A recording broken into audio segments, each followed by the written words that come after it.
he's still gonna have a last word because he's IGL, and I don't like run all the game plans and like being a dictator. And not Shroud. Oh no, we weren't meant to leak this, guys. Unlucky. Boy, that's cap. There is no shot that, like, so this is my take on this group. What is up, everyone? Welcome to another season, another week of Valoranting, where this week we have two new guests, but of course, not unfamiliar to the show. Starting things off here on our left side, Anderzz, you're our prominent, I mean, you've been on the show a few times as an interviewee, Once or coach twice. of Guild X, once or twice indeed, but also every time that we're off air, you're always talking about playing cards. So how's that going so far? I mean, it's going, man. Haven't done much of the TCG stuff lately, but I got recently into spaceflight sims. Man, it is a rabbit hole. Like, hold up. I have a problem. Like, I actually have a problem. I might get into that after watching Top Gun on my last movie date with my wife. That was actually a sick movie. So yeah, I might have to ask you for some tips on that. But on the right side of the screen here, it's been a long time, but Jess, welcome back to the show. Famed analyst and also decorated into the Esports Awards for Game Hers and also Esports Award finalists as an analyst of the year. Glad to have you on the show, Jess. How are you doing today? Sheesh, that was a mouthful and a half. It's I know, an absolute pleasure to be back with you, Vans. Of course, Anderzz on the left-hand side of the screen. Look, for me, you guys know I love Valorant, and that's kind of where my home is now. And regardless of any awards or anything like that, I am vying to get a top dog spot in a certain partnership league next year, which that's the one I'm keeping my eye on at the moment. Okay, so no awards are gonna matter unless that's where I could go. So if people want to know my priorities right now, that's where it's at. That's it. That's it. I can't wait to see it, and I can't wait to see you work for Champions as well. Right? I'm assuming you're going. Yeah, I'm doing groups, and then I got visa troubles again. Welcome to being Australian in Europe. So I'm gonna hit back and get that visa. So we'll see. Man, all the best for that. And speaking of visas, of course, this is another week where we don't have Uber because finally he made it back, but we'll see what's going to happen with that as well with Uber and the shows. Right? Exactly.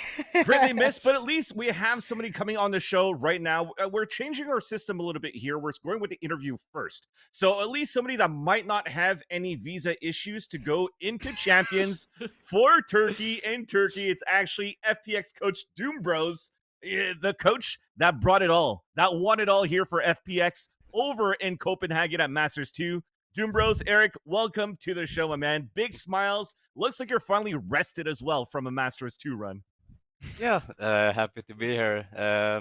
Kind of rested, but still, like usually esports stressed, you know? You can never relax, so like permanent tired, yeah. That's what I'm hearing, because even then you're apparently even flying out tomorrow to actually go to Turkey to get ready with the boys who are already there and prepping for Champions.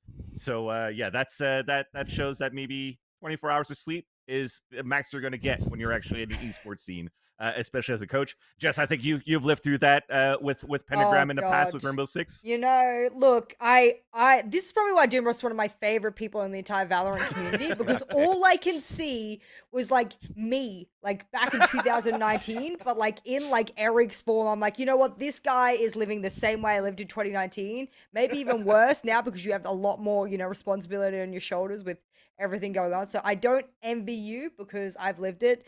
I know what it's like. So shout out to you, man. I tell you what, I couldn't do it again. Hell yeah.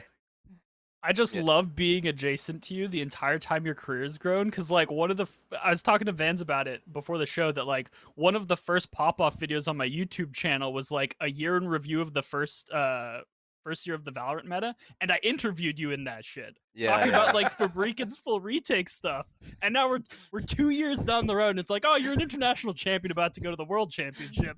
I remember being such a fan of your videos. I still am, to be honest. And nice. I just searched the YouTube for, is anyone doing some videos on our teams? Like, I want to see if someone has something good to say. And your videos were so on point. I'm like, oh yeah, I'm a big fan.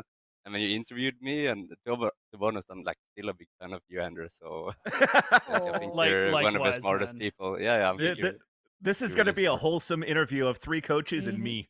And I'm just going to be like just a fan on the sidelines, just listen to all you three speak. So that's awesome. Actually, let's start with that, actually, d00mbr0s, because before we get into like the deeper into trenches, talking about Valorant, talking about Champions that's coming up, what you have going on with FPX at Champions, we'd like to dive a little bit deeper about just your personal experience getting into Valorant coaching as well, and remind some of the viewers maybe that hasn't any or read or heard in interviews with you in the past. So you just mentioned here you and Anderzz about Fabrican, right? Or Fabrican. This is one of the first teams that you actually worked with.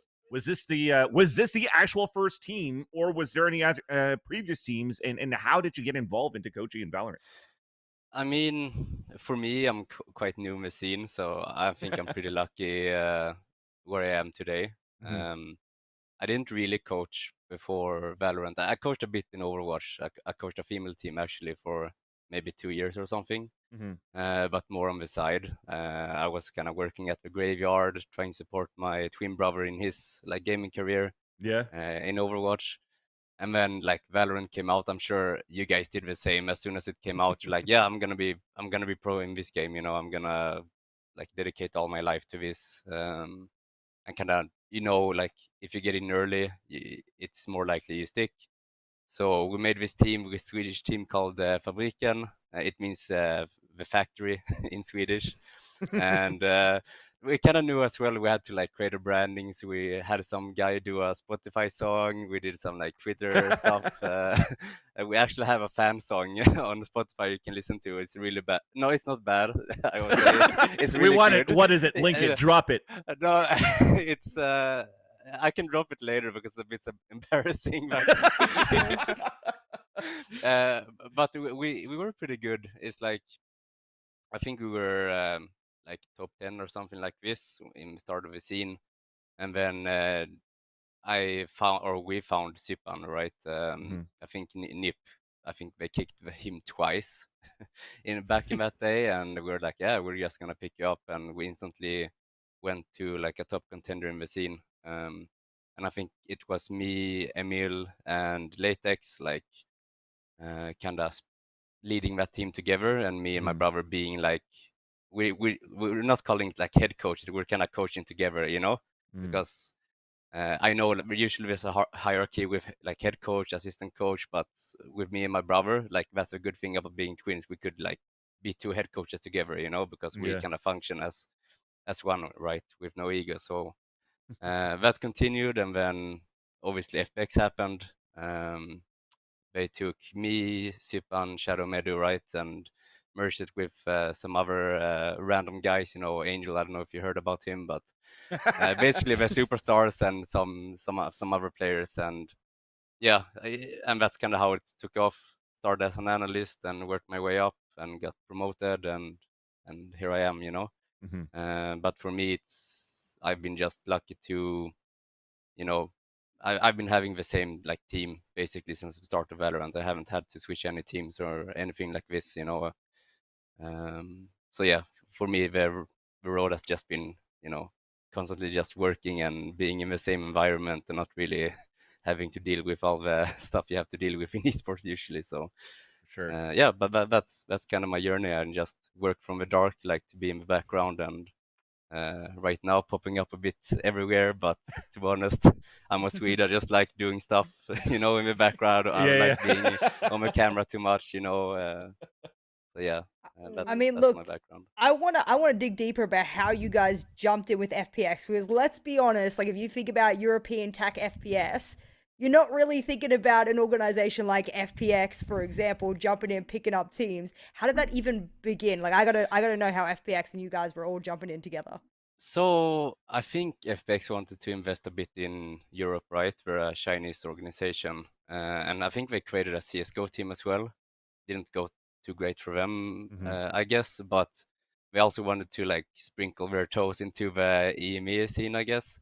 So I think it was the Prodigy agency or Jerome or something that Okay. kind of put it together. And they interviewed some people. They actually interviewed me, and I got denied the first time. But then somehow I managed to sneak my way in anyway. So it was basically just that, you know, one org who wants to invest, and the agency for some players like put it together, and yeah, it was kind of an obvious choice. You know, you kind of have the 5 best players from the 2 unsigned teams, at the time. And yeah, and ever since then, we just worked the same way all the time, and yeah, and nothing else. It's just a pretty boring story, to be honest, but I was that's how gonna it say it is. sounds way more boring than most Yeah. people's stories. Like Yeah, mine as a yeah, coach yeah. was like I had to move across the world, and then I had to Samsung Italy, and I was moving across everywhere. And you're just like, yeah. So we're with the same org, and we do the same things Yeah, every yeah. month. And I'm like, that's the dream, brother. That is the dream. That's Yeah, the Riot anime video clips where they do like the anime stories of all the cool Yeah. stuff from Bolster and all. And Yes. it's just like Doom Bros in the corner. Yeah, I'm just working. Things are working. going good. I mean, if you find the formula for like working and evolving, it doesn't have to be very dramatic, Yeah, Like for sure. we just, we work good together. We don't have many staff, it's mainly me and Angel, right, running the team. So that's how it's been since the start. So That's a pretty perfect segue, because something that I know that, like, in talking to other coaches here at NA, it's something that they always wonder about, because sort of your journey with the roster once Angel and the rest of the party parrots sort of came in, like, how does that whole dynamic work? Because it's Angel, who obviously is like a really strong leadership voice, and then it's you started as an analyst, then you went to a coach, and like, how does that whole dynamic work between the two of you? So I'm gonna like straight up in the beginning, it was rough because like coming from like coaching Fabrican and then going into a guy like Angel, he Yeah, always has like exactly, yeah. very strong opinions, and he's like he's a genius. So you kind of have to swallow your own pride and like allow yourself to be taught by him. And I guess that's his way of like dealing with people. He likes to, like, if he sees someone who has like the capabilities and the talent, he kind of taught me the way on how to be a coach and how to do things correctly, and kind of brought me into that role of how he wanted, what he wanted from a guy who he's working with, right? So that's why I started as an analyst and kind of slowly built my way up into a position um, where it worked a bit better, So I think it's a like symbiosis between him and me, right? Obviously, he's still gonna have a last word because he's the IGL, and I'm a bit more of a passive person, but that doesn't mean I can't take command and lead the team. It just means that um, I don't like run all the game plans and like being a dictator. That's not how it should be. So it's more like we're good on different things, and we kind of combine it, and we worked so well together for 2 years now that it's kind of natural for us to work together, and build stuff together. So it's more of a two-man show, I would say. Awesome.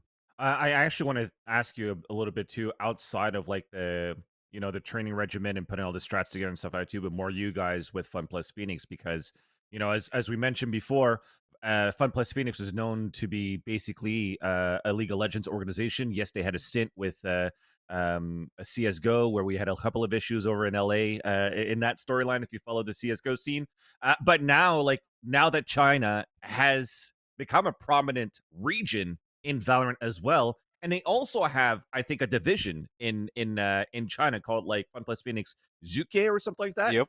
And we also talk about potential conflicts of interest once we get into like the partnership program and stuff like that too. I'm putting you on a spot right now too, but is this one of the things that might be like on your mind of like what's next? Are they going to try to go back into China? What's next for us as a core? Damn, Vance. Yeah, that's high roll, Going man. for the throat. Holy shit. Yeah. Investigative reporter Vansilli for today. Oh, watch I'm gonna out, give- George. We got Vance. All right. Let's say a political answer. No, it's like we know this, and sometimes we even look at the VLR and they play actually better comps than we do. It's like more meta comps. It's like we are here with our Euro and our stupid stuff, and we're really playing like the perfect comps, and we're like Yeah. a bit worried. But to be honest, I mean, it's up to FPX what they want to do, but obviously we have a world-beating roster here in EMEA, and of course we're gonna like stick with us and like have a team who can actually like contest at the world stage. But I think I'm not sure how good they are in China with Fun Plus Phoenix team there. I heard they're pretty good actually. So for me, it is what it is. Like I think it's pretty cool that they have some investment in China too and helping develop a scene there, because like for me as a fan, I want China to also, be in the scene. Of course. I think that's what I want. Like I want to see Edward Gaming. I want to see how how they play, and that's the fun of the game is like more regions getting involved. So uh, that's my political answer. That it's interesting to have multiple teams. So as long as we don't play too much cuckoo comps, I'm sure we're gonna be fine. But maybe if FPX is another Euro, we're gonna question us. Dude, And I still believe in the Euro breeze, man. I still believe in the Euro breeze. There was Me some too, cool man. stuff in there. There's difference between on paper and in real life. It's like Yeah. some things always look good on paper, and then you come to a pressure situation and everything just crumbles. So This is actually just all along, Con. He's downplaying the Yoru now. They're Yes. playing it every game, every map during champs. Get ready. Anders, he was trying Yeah. to do the thing where no one works it out and then you spill the secrets. Now he's Yeah, gonna have to yeah. reverse engineer everything, man. Come on. I mean, look, after Masters, I'm gonna be honest, and I was on the analyst desk. You probably know I didn't put FPX in my top 4 because I didn't know what you guys were gonna put on the board. I didn't really have a lot of evidence to go off. It's the analyst brain, so excuse me on that. But by the time you guys did walk away as the champions of Masters, did you just think that was? I got to ask. It's a very finicky question. Don't give me a political answer. I'm putting you on the spot here. Did you think it was easier than you expected? Like, be honest. Like, you do all the prep, you get in, but then you watch your boys play, and you're like, actually, we beat them a lot easier than I would have thought we beat them. We would have had a chance. Maybe if Sagetsu wasn't there, you know what I mean? Like, what about those finals? Because I got to know. Because as a coach, sometimes I've beaten teams, and I'm like, that was easier than I expected. I would say like a part of me felt it was a bit easier in Masters than it was in like EMEA. Okay. But that's because you play against these teams all the time in EMEA, so obviously they're gonna know how you play, and the styles are gonna like be a bit tougher to play, against each other. So um, for that reason, I would say it was a bit more stressful playing in the like regular VCT season. But to be honest, like every team when you come to these events are so good, especially individually. Like every team shoots so hard. But for me, honestly, I'm like kind of a cold-hearted Swede. Like for me, everything feels the same. Like it has felt the same for like even last year. It just felt the same. Like I know we're a really good team, and when I look at the opponents, no team is like perfect, right? So every team is beatable, and you just kind of have to find a way to beat them. And I know I have like 5 individuals in the team who can like perform really well if the circumstances are right. So like for me, it like I wouldn't say we're underdogs, but I wouldn't say we're like favorites either. We just approach like it game for game, So I don't really think about like the whole picture. Maybe I should a bit more, but usually I just think about the next match, and if we win it, I'm a bit happy. If we lose it, then work harder for the next, and yeah, and somehow we won. So. So, I mean, looking at that event, you're like, oh, it wasn't like easier or harder than we expect. We just take it a game at a time. Do you sort of feel the same way headed into champs now? Where like, do you think it's going to be easier or harder relative to Copenhagen? I mean, it felt like you guys did it the hardest way you conceivably could have. Yeah. To be honest, like lower bracket run in playoffs, like potential sub issues, visa nonsense. Like, does it almost feel like champions is going to be an easier run than what you just had to go through? Not really. I think I think we have we're like plagued by issues, so we obviously have some like unknowns and some issues still that I can't really talk about. But there's still some like travel issues we're gonna have. I think on Twitter, it's public knowledge that we brought in a sub as well that's gonna travel with us, just in case. But I think when you win an event like Optic or any other team, like every team is watching your strats. Like people are playing your comps, right? Like I say, a lot of people playing the style we are playing, and obviously that is going to be harder going into this tournament because we're not going to have that like a known factor as much, in terms of play style, but also like in terms of like what comps we like to run. Obviously, we're a team that likes to adapt and change, so like, it's not that huge of a problem. But you're more in the spotlight, and people are looking more at you. I think during Copenhagen, people are kind of like you, yes, not like disregarding us, but putting us in an underdog position when I felt we shouldn't, which was perfect for us, because that just meant people weren't really looking at us like we had a sub, and all that. So Mm-hmm. it's definitely gonna be harder, like no team has won a tournament twice in a row, right? Mm-hmm. And I think it is because like with enough prep, I think you can like win against anyone, right? So Mm-hmm. we just have to change some stuff up, which we are doing, right? And we're always doing, like, and just prep harder and try to perform, and just take it, game by game. I don't know what more to say. It's like Yeah, I'm yeah, such yeah. I haven't even thought about like the tournament or the groups or anything. I'm just thinking Mm. thinking about we're gonna play on this date and that's it. And I'm not stopping to really appreciate like the whole thing. Yeah. It's Well, first off, I think we all were. It was all difficult for us to predict FPX to make it far because originally you guys are almost going in with like 2 or 3 subs. But then when yeah, it's yeah. only 1 sub, then okay, maybe. And then suddenly Sagetsu comes in and then it's the fucking Cinderella run and then we all shut our mouths. So that's for sure like the nice FPX run that we were able to see.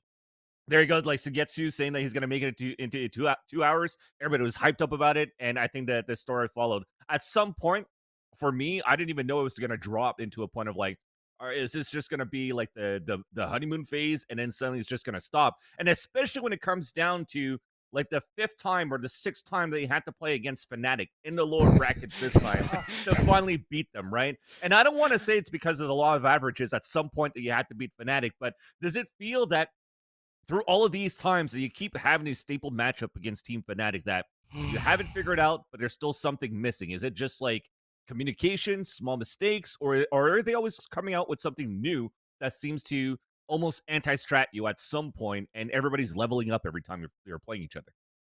I feel Fnatic are like we're actually playing kind of the same. Like I think we're a team who plays the same comps on a lot of the maps, like even Yep. throughout the whole season, right? So like we don't really come with new stuff. It's more every time we play them, we make so many like stupid mistakes, like fundamental mistakes, like overheating, and then Alpha Year and Dirk is just the best players in the world, and everything is going wrong, and or we're super close, and somehow like it goes always to overtime.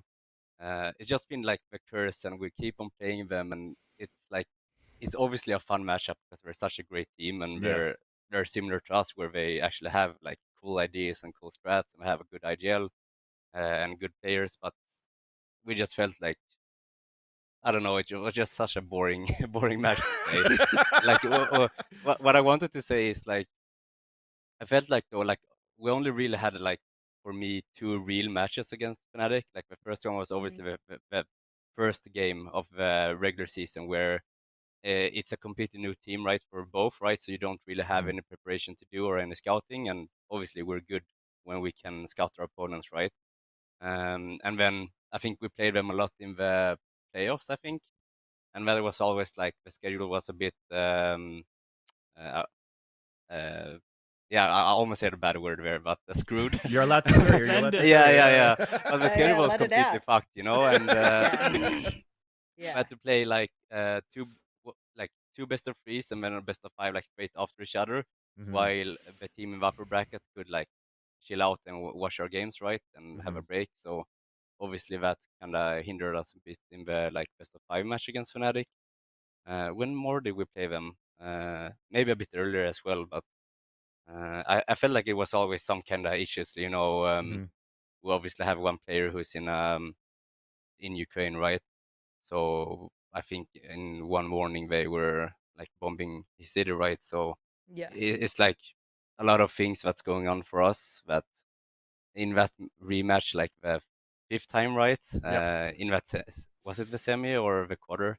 But It was quarters. Yeah. Yeah. yeah, it's Mm. like I was thinking finally we just have a whole team here. We actually had the same amount of preparation time for both teams, and there's Mhm. actually like material to prep for.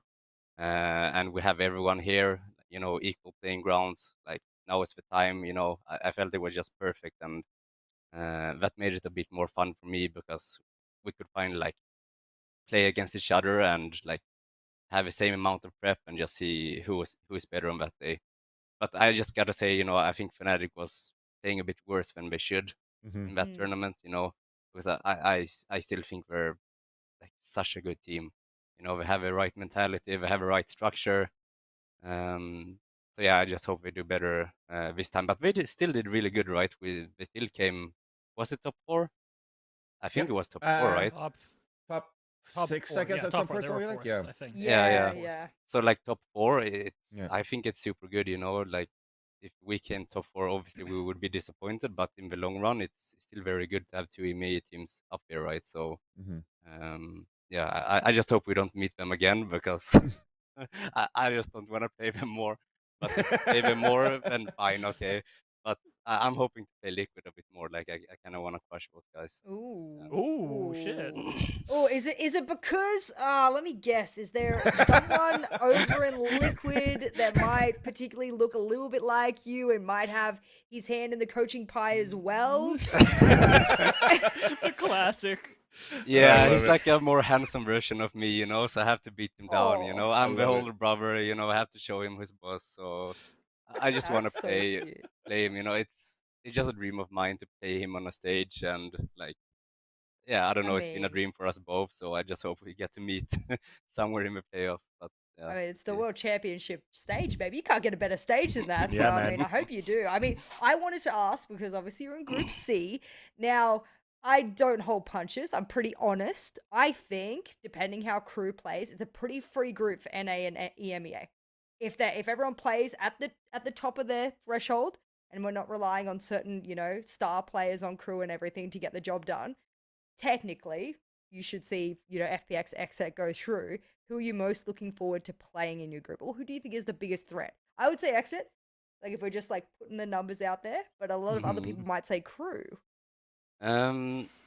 Oh, I would Sersha or how you Sersha, say yeah. it. Yeah, Yeah, yeah. they're actually underrated. Like they were super They hard to are. play against. Like really showing some like cool stuff. I love Um, the inflection in your voice when you see Xerxes in your group. Like, is this the first time you've seen it? no, it's like Xerxes. I'm just Xerxes in our group. Damn. Like, Oh shit. I'm like a guy. I'm hyper focused on like every matchup. So like I'm just Yeah. hyper focused on crew, you know, Yeah. and that's it. I mean, you gotta be. They're no slouch. So Yeah, it they're makes really sense. good. Like we screened them obviously a lot of times. Like I know how good they can be, especially at LAN. You know, they're like really energetic. Like they can pop off. So I think we're like a really scary opponent, and we're gonna like try super hard to like be as prepared as possible. But I really want to scream exit. You know, Yeah. we I or want to see that. play, not scream. Yeah. Um, I because mean, we you can played treat it like Optic. a scrim if you want. I mean, Yeah, you guys just wanna, it's because we played Optic so many times. Like we played them in official, we played them a lot in scrims, right? We kind of know how they play, but we never played Exit, and it's kind of interesting seeing some other NA teams and how they play. You know, I want to play Exit, I want to play 100 Thieves. I think 100 Thieves is they're legit my favorite team in the world. You know, except for Oh. my team. You know, it's 100 Thieves. I think they show some really really cool stuff that like some people don't appreciate unless you're like really invested in the scene and know what to look for. About exits, it's like I have a feeling it's more of a traditional team. Like more, it's hard to really put into words what I mean, but I kind of just want to play them because I think it would be I think it would be cool just to play some different teams. Exit feels almost like NA doing Europe, which is like Yeah. that's part of the interesting like dynamic of it is it's like an NA team running their team and like building playbooks in a very European way. At least Yeah. if you compare them to the rest of the ecosystem. So It's like I haven't watched too much of them yet. Like I'm gonna watch, but I felt like they were very traditional, like in that sense. You know, they felt very not like us, but like in the same like good fundamentals. You know, defaults or like 4+1 hitting and cipher lurking and stuff like this, right? So just some like common things that like are just strong. Maybe not the coolest stuff, you know, but it's just strong, good gameplay. So yeah, um, good scaling, think, good trading. Yeah, not too many nerdy things. And I guess that's why, like, people say we're a boring team, you know, as well, you know, and people say Exeter are also like not the flashiest team, but that's why I kind of want to play them, because like I respect I respect that style The so slow much. play. Yeah, or just like you don't always have to like be as loud as possible. You can, play to win. That's Mhm. what you're here for, right? So. For sure. Yeah, makes a lot of sense. So, looking at your group, you say you're sort of focused in on crew without giving away too much. Like, how do you sort of look at that matchup? You say like, oh, they're super high energy. Obviously, you're sort of staring down the barrel of Kesnet at all times. So, what does that matchup sort of feel like? To be honest, usually when we look at matchups, like we go into like specifics, like of like exactly what we like to do on each map, right? So the approach can probably be very different from map to map, right? Mm-hmm. And obviously I can't give away too much about that, but it's like we're just gonna take it at face value, right? Like see how we play and decide how we want to play against it, and that's kind of it. Like I know we're pretty high energy. We like to scream a lot during like each round and stuff like this. So like we're bound to overheat. We're bound to like try to make hero plays and make mistakes. And I feel like we're kind of hopefully we're used to playing against that style, because that's like 80 or 90% of the teams in the tournament, right? So um, yeah, but it's gonna be fun. Like we screamed them a couple of times, and it felt like a Turkish team on steroids, kind of. So yeah. I think I used verbatim that analogy okay. when I was with Fnatic and we scrimmed them like Yeah. during the group stage. I was like, wow, these guys play like a Turkish team. Yeah. So I think I just have to book a lot of Turkish teams leading up to it. I think we'll be good. Yeah.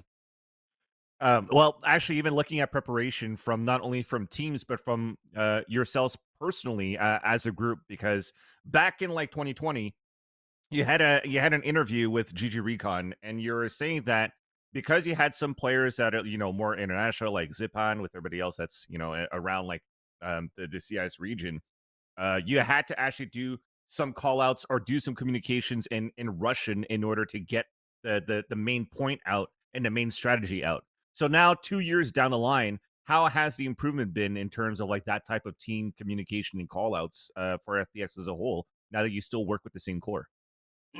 I mean, we have a rule. I think when I said that, it was like at the very start, like for almost 2 years now, we had a rule to not speak anything but English in the team. We don't use any other languages. Like not even if there's like two Russians clutching, like they have to use English, and Okay. I think that just helps them communicate. And to be honest, it's actually really good. Like I kind of wanted to make a communication video, kind of like a comms video, just to show Yeah. how good the comms are, because it's like Sugetsu is like really good at like coming in English. It's like even like mid-round calling, like doing stuff like this. Nice. Obviously, Xiao has become really good at English. I'm sure you guys maybe have you talked with Xiao, but maybe you get to do it. Once you At win champs, champs. yeah, Yeah, exactly. And then obviously the only guy who has troubles like speaking English is Artist, I was gonna say, Yeah. do you need a translator for artists? Yeah. Oh man.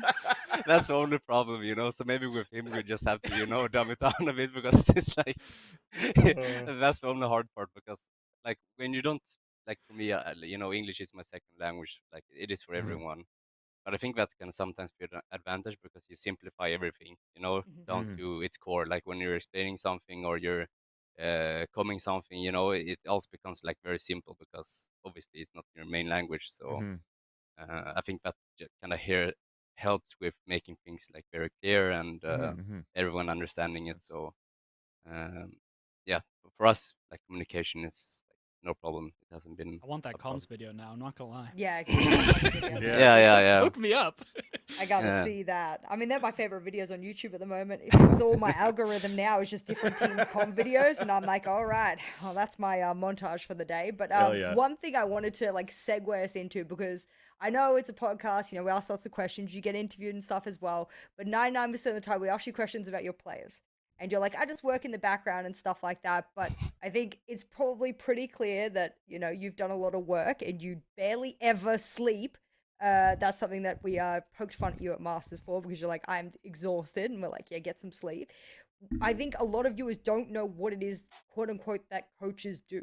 Like some coaches, like I was an analyst and a coach, for example. I did both strategy, strategic coaching and mental health coaching, and of course, mental coaching from there. What is it that you do for the team so everyone understands? Okay, Doombros isn't just the guy that stands behind and says "good luck" kind of thing. But there's so much more to it, and I think viewers might not understand that. You know what I mean? Yeah, I mean, it really depends on what the team needs, right? I think being a coach is kind of sorry, like not a floating uh, like it's kind of you have to do what's needed in the team. I think so. For me, obviously bringing like all the structure, like planning on what we need to do, what stress do we need, like bringing those stress, bringing new ideas, uh, like identifying the problems, but also being the guy who can fix the problems, right? Because like basically coaching is you're just a problem solver, right? It's kind of like coding. You're a debugger, you know. You're constantly like you have your grand like idea, and then you have to practice it. You have to like facilitate like the right practice and how to do it, how we should think about practice, ask the right questions. It's like you're basically the guy who's like leading the whole train, but also like I don't know, creating the interior of the train. I don't know how to explain it. I'm not good at analogies, but you know what I mean. It's Yeah. basically you're kind of doing a little bit of everything. But for me, I'm definitely more strategical in Mhm. that sense. I'm not a guy who's kind of gonna make a lot of like good motivational speeches and like telling them to sleep 8 hours a day and stuff like this. Mhm. I'm more of like in-game, like what we need to do, what setups, how does it need to look, and fixing problems. And obviously, I'm a guy who does all the scouting and event stratting and stuff like this. So usually during tournaments, that's usually my main job is like the preparation part of it and being able to present it to Angel and the team. So it's a bit of everything, right? And obviously on the side, I think I talked with you, Anders, a lot about this, and you actually helped me like doing a lot of stats and a lot of analytics as well. I think that's also very helpful, especially if you do it for yourself. Like it kind of improves my coaching and what I need to focus on and how we need to structure our plans. 3-4 weeks ahead, right? So that's really helped me as well. But to answer your question, you basically do everything that's not paying. So that sounds about right. Yeah. With all of that stuff going on, I mean, you've talked about like, oh yeah, we have a sub in the wings. I remember you tweeting out at one point that there were, I think, 2 analysts that were like giving you some spot help during your Yeah. Copenhagen run. Yeah, do you have any sort of thing like that going on moving to champs? Do you think you're gonna have anyone waiting in the wings just to like give you a little bit of support so that you can maybe like sleep, I guess, a little during the event? So, so the problem with like getting external help is that usually the scouting has to be tailored to your team's needs, right? Mm-hmm. And I know what our team needs and what our team needs to hear, and I know what works well for Angel and what works well for us, what we need to look out for, and obviously I know all our strats and everything that we can do, right? So like coming with suggestions and with anti-strats, right? So when you get external help, like I did, obviously it helps a little bit, especially when it's like a lot of things going on. You might have to prep maybe 6 maps in one day, right? And it's a bit easier if you can delegate the task to other people, but it doesn't really help too much because I still feel like I need to do the scouting as well, right? So you kind of do double scouting because obviously the team is used to my style of doing things, and if I have to sacrifice my sleep, but it's gonna make us maybe win, then obviously I'm gonna do it. So now for this champions, we actually got one guy. Had some trials. We get one guy that I think is gonna do really well. And not Shroud. Oh no, we weren't meant to leak this, guys. Unlucky. But we got one guy a bit earlier and kind of vetting him into the role of what's like how I do scouting and what we need. So he kind of can take my like ease out my work a bit, so I can focus more on the team during the tournament, right?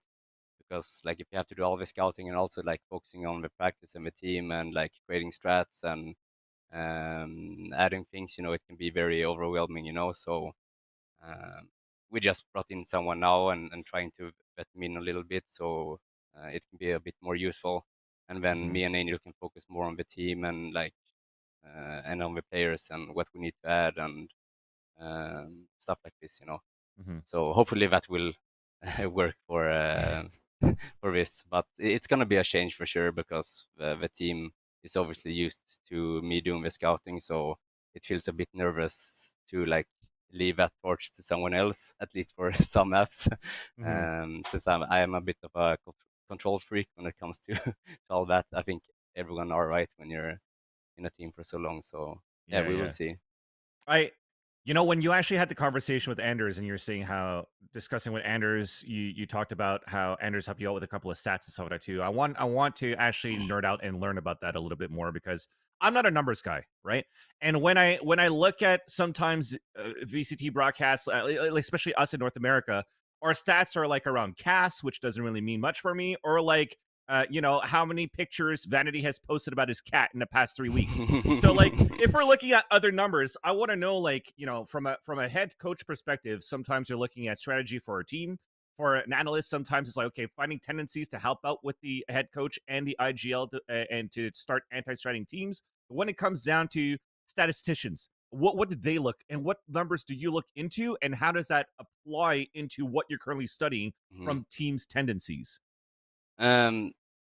I think Anders can answer it better, but I'm gonna like give I'm gonna give what I think about it, right? So yeah, I don't think stats are too useful when you're scouting. Obviously, it's useful as a base, right, and as reference material, right, just to like confirm your things, right. But obviously, the eye test and just watching the VODs is always the best.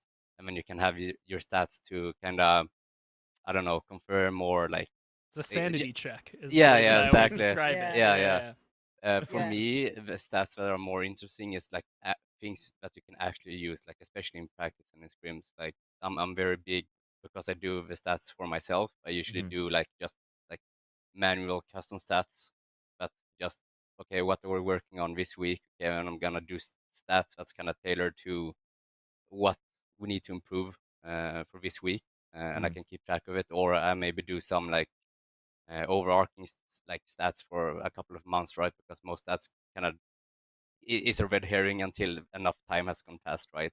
But it's just really important to like sit down with the team or with the coach and like decide like what is actual usable stats, because a lot of stats guys kind of have 1 million stats and they don't know how to use it, or it's just a bunch of nothing because you're not using it. Like it doesn't tell you anything, you know.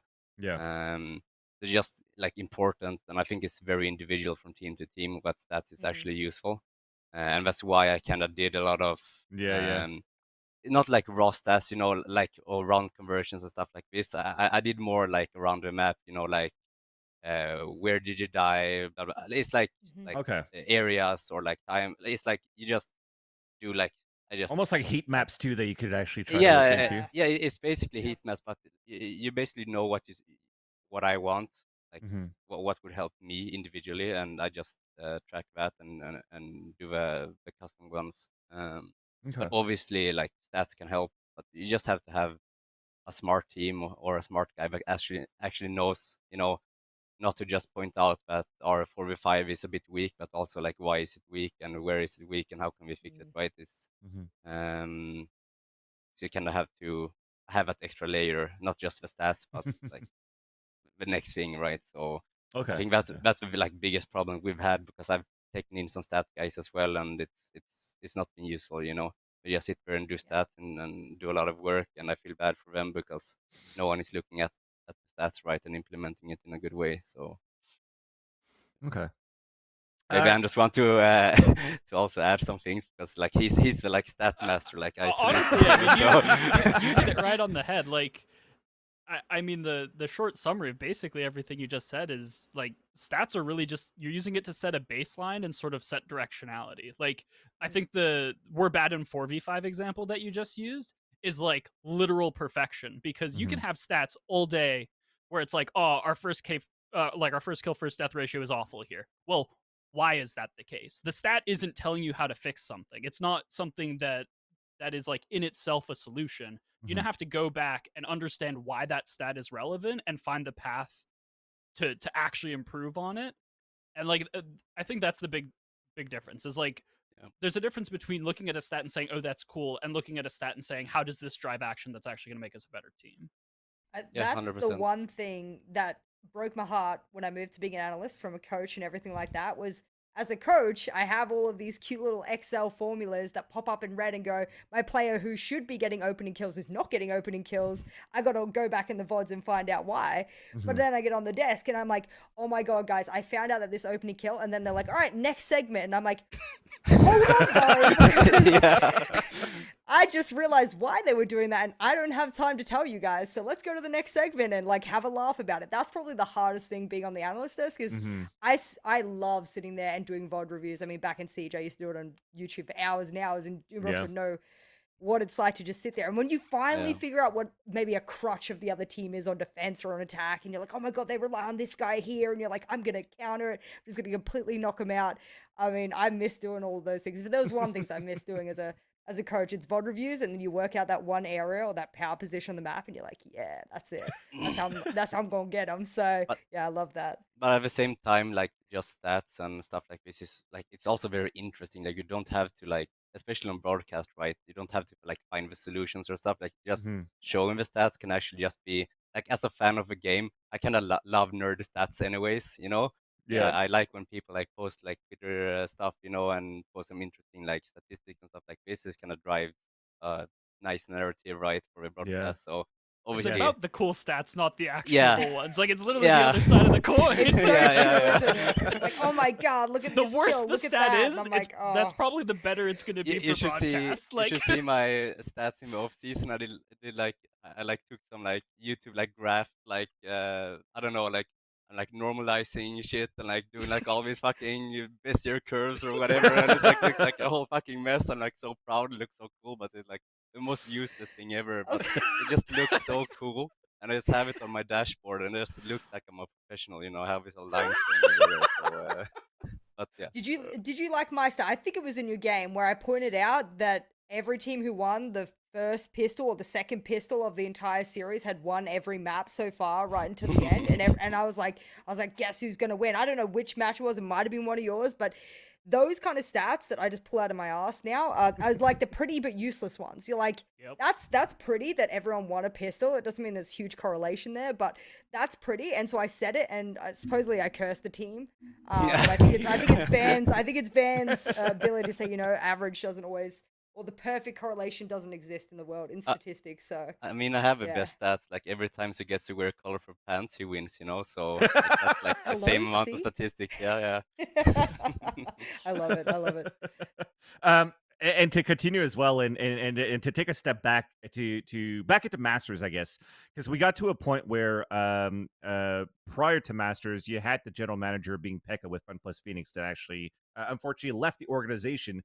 And we know that for an organization that you're a fan of, such as 100 Thieves, that actually brought in DDK with, as well as Sean Garris and Mike's as coach and assistant coach, built this good system for something that worked very well for 100 Thieves. Did you have to sort of like fill in different shoes and hats and roles in terms of filling in for general manager as well to figure out what will be the next steps for FPX as a core and as a team when you're scouting out for players? well, yeah. Ever since Pekka left, yeah, we haven't gotten a GM since then, right? So Mm-hmm. that kind of responsibility has fallen a bit, or most on me, right? So I think during this like year and a half, or maybe just a year, I've kind of been the coach and like Mm-hmm. a soft GM, you would say. Mm-hmm. So I had a lot of things to do, for better or for worse. You know, you're kind of doing everything. You're kind of a glue who holds the whole like structure together, right? Both Mm-hmm. like organizationally, but also like within the team. So yeah, that's kind of been my role. I kind of should have mentioned it as a coach, right? But like both like responsibilities that I have outside of coaching isn't really like coaching, but Mm-hmm. yeah, that's kind of fallen on me. I think. Yeah, yeah, nothing else more to add to that, to be honest. It's just, you know, we're a small team, you know, Yeah, like yeah. we're a small family. I think when we were in Copenhagen, we were 6 people like all the time. Yeah, So we have a yeah. lot of space on the bus, you know, to just chill out and hang out. I think that's And one of the important things too. Like just bonding as a team also just helps within the server too.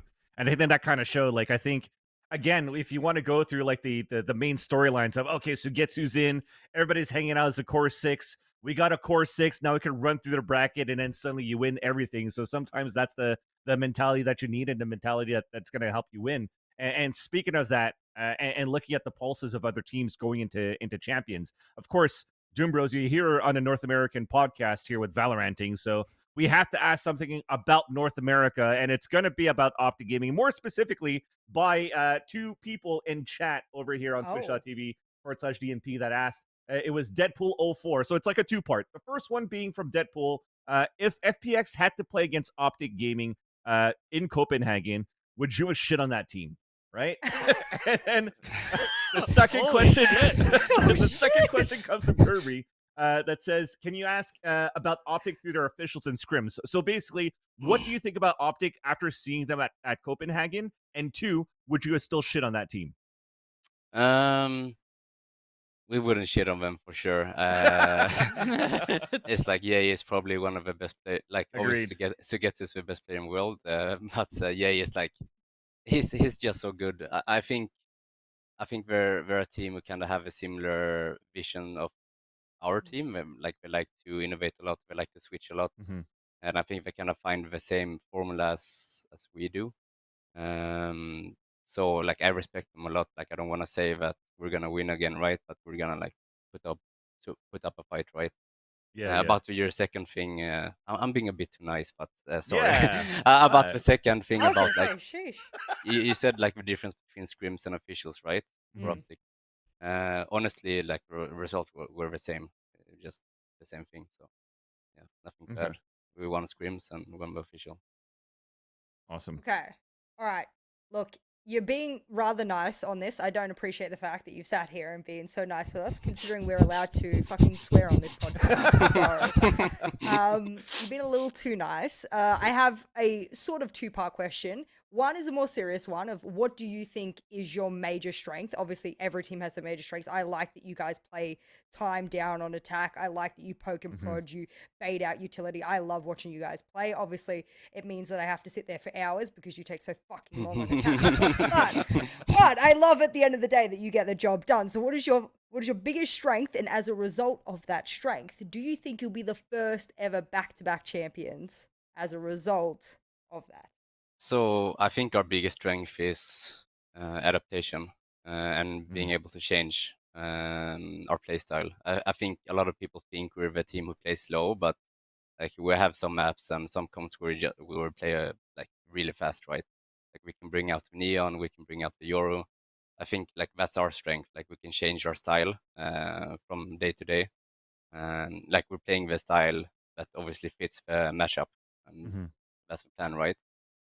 So that means like, okay, if people expect slow play, we can change it up and vice versa. So that's definitely our strength is like we're adaptive. We have a really, really, really, really, really smart IGL. We can actually do those adaptations and implement like the changes, right? There's like one thing about having scouting, having a good read, but like there's a whole, like you have to be able to implement it and actually shot call using the adaptations, right? And there's not a lot of IGLs in the world who can actually take scouting and take reads and actually execute them in game. So that's definitely our strength. And with that said, obviously I don't predict our games or our tournaments, so I have no idea if we will win or not, and we're just gonna focus on winning against crew, and that's it. Still so tame as an answer, but still at least very humble in the answers too, and that's what we love about Erik DoombRos. DoombRos, I want to thank you for the time because it's late for you, and I understand that you're flying to Turkey tomorrow. So yeah, thank you so much for your time, for hanging out with us, and to do this interview. I wanted to know if you have any final shout outs you want to give out before we let you go. Not really. I mean, shout out to Emil for qualifying. To be honest, it felt like I qualified twice for event, so I'm really happy. It looked like it too. Yeah, oh yeah, yeah. And to be honest, like I always say this in every interview, shout out to Angel a bit more. I think you guys need to have him on if you can. Like he's actually so smart, and people don't Dude. realize how good he I is. was gonna say. So Yeah, The dad of Valorant, man. The I, dad I of would Valorant, I'm I would telling you. actually love to have Angel on because I remember while the LCQ was going on in NA and Angel stayed up Those and just tweets. tweeted out Yes, every those fucking tweets. hour. Yeah, It yeah, was so good. It was to meme to like good tweets, like what the fuck is going on here? And then I think if anything, if d00mbr0s is gonna be somebody who's calm, then Angel is gonna be the one that's gonna be very vocal and confident to know that you guys will be the back-to-back champions. At least for us here, d00mbr0s, on this podcast here, at least for me as well, I'm rooting for that storyline for the back-to-back to be you guys with FPX2.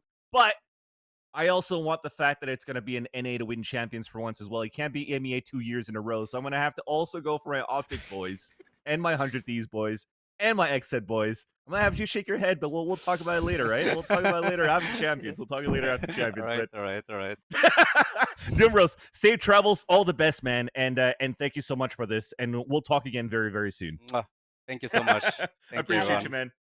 Chat, everybody here live on the chat for Twitch. We're going to take a quick break right now. And when we come back, we're going to break down the weekly news that we have going on in Valorant right here on Valoranting. If you're enjoying Valoranting, feel free to follow us on our other socials. We're over at Twitter at Valoranting. And of course, every Tuesday, 11 a.m. PT, we're live on twitch.tv/DNP.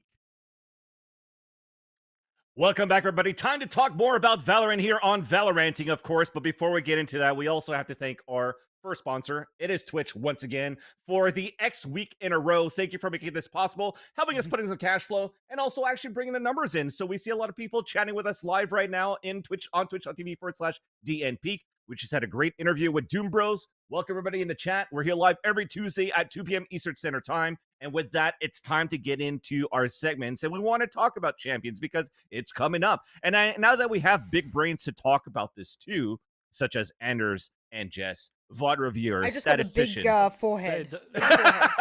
No. That's what I got. It's all the smart plays. It's all the smart plays. I mean, you've been a coach. The hat hides the big forehead because it's got a big brain. You know, that's how it goes. Thanks, But, Vance. Let's get it. Let's get into that. Yeah, I'm trying to make a compliment out of it. I mean, I'm trying, Jess. I'm trying. But yeah, so let's get into the first topic, talking about the most underrated player at Champions. So we each had a player that we wanted to pick in terms of like the slut player, maybe as we call it as a meme, the top 21st player if we had to go into a top 20. So Anderzz, you're shaking your hands here. You're putting your hands together. I'm gonna let you pick out your pick for your sleeper pick. So, for those who have been following me for a long time, we're talking circa summer 2020.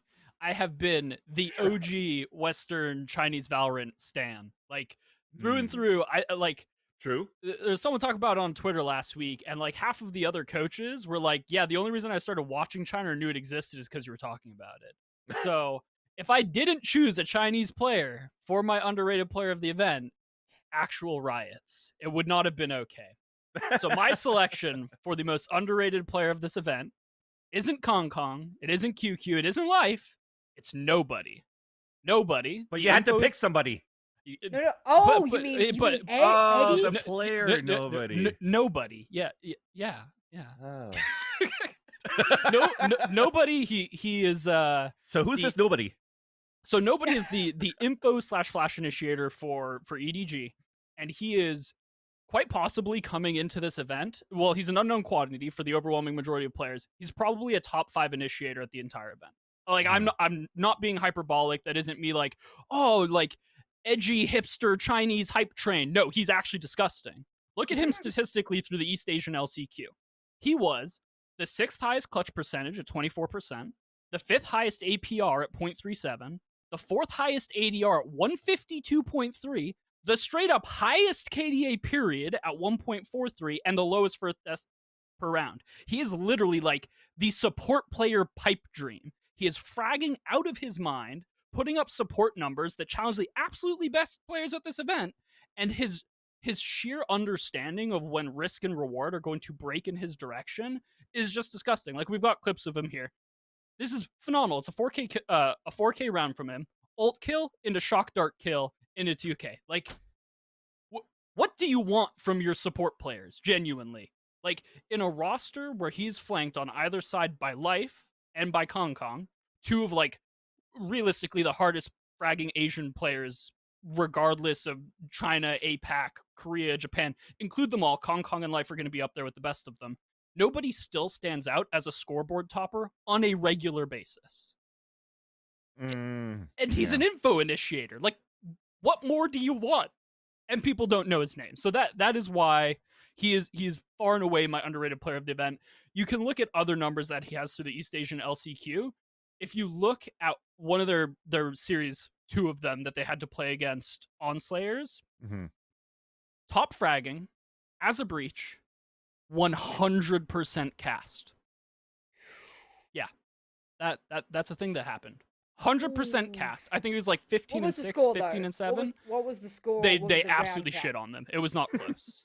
Okay, so it's a little tainted because I was it's like, a little bit tainted. Context. But okay, it's Onslayers, who was the grand finalist. So it's not like he was dunking on a team that was awful. Yeah, so I don't even know what to think about Onslayers throughout the that LCQ anyways. So I can't really. That's my thing where we're looking at Edward Gaming and you know the hype. I am as hyped to see Edward Gaming into the national scene. I'm hyped to see Edward Gaming against PRX. Even Benkai himself said that he hoped they didn't have to play EDG in the first place, but they're playing against each other. But that's for me is like the competition. Is it that high? Let me hit you with some extremely dated hopium. This is Omega throwback right here. We're going deep into the vaults. We're going to, I think it's September of 2020, the Huya Summer Festival, where nobody wasn't even playing for EDG yet. I think he was back on RNG at that point. They won that event over teams including Cloud9 Korea, which at the time had Munchkin and Bazzi. So even 2 years ago, this guy was dunking on some of the best players that are still actively in the main circuit. Okay. Just saying. I'll respect that. I still find unfortunate that Korea fell off as well in Valorant so far. I hope that they make a comeback. But they didn't fall off. They just kept their place, man. That's all it is. I was gonna say. There you go. They kept their place in group stages. Yeah. I still want to believe. But I can't. Jess, who do you got? Well, speaking of people who keep their places, there's another team that consistently keeps their international place, at least in the recent times, is Xerxia. And I got a little bit of a, I just realized how that was going to sound. Fuck it. I got a little bit of a controller fetish. Controller players, I've said, the likes of Marv and everything are the best in the world. But Scary is Scary. We don't say it to like hype up, desks and casts and everything like that. Scary is legitimately one of the best controllers in the world. He's a top 4. I don't care if they don't win games or anything like that. His ability, because it's something that I can't tangibly give you guys speaking about stats. I can't tell you how much impact his utility have. I can't tell you what he's able to, block lines of sights here and there. I mean, APAC as a whole, and when I refer to APAC, I mean every, SEA, OCE, Korea, Japan, everything like that. The entire region has some of the strongest Astra players in the world. And we know several of them. Zeta Division also has one of the best in the world. And it's very difficult to be one of the best Astra players, Viper players in a region that is absolutely dripping in them. This man is one who can consistently... I don't necessarily like his Omen plays, so I'm going to put that off the board. But when the man gets on Viper, he gets on Astra, for example. He's a beast. Likes of Icebox and Viper and everything like that. The man is hard to contest on that level, at least from that role. So that is my underrated player of champions that I think everyone can agree. And I did go back on his 2021 kind of stuff because I was like, it's been a year. What happens in okay, we had the likes of Nats and whatnot challenging for best controller in the world at that time and whatnot. And I was like, where was he sitting here? And I brought it up and I was like, okay, the man had a little bit of a bad event, but from every event thereon, it was a super upward trajectory. We're talking anime redemption story. This man shits the bed champions 1 year ago, and every single event they've been to thus far has been just him going higher and higher. This champions anime redemption story. I'm telling you right now, Scary's coming out.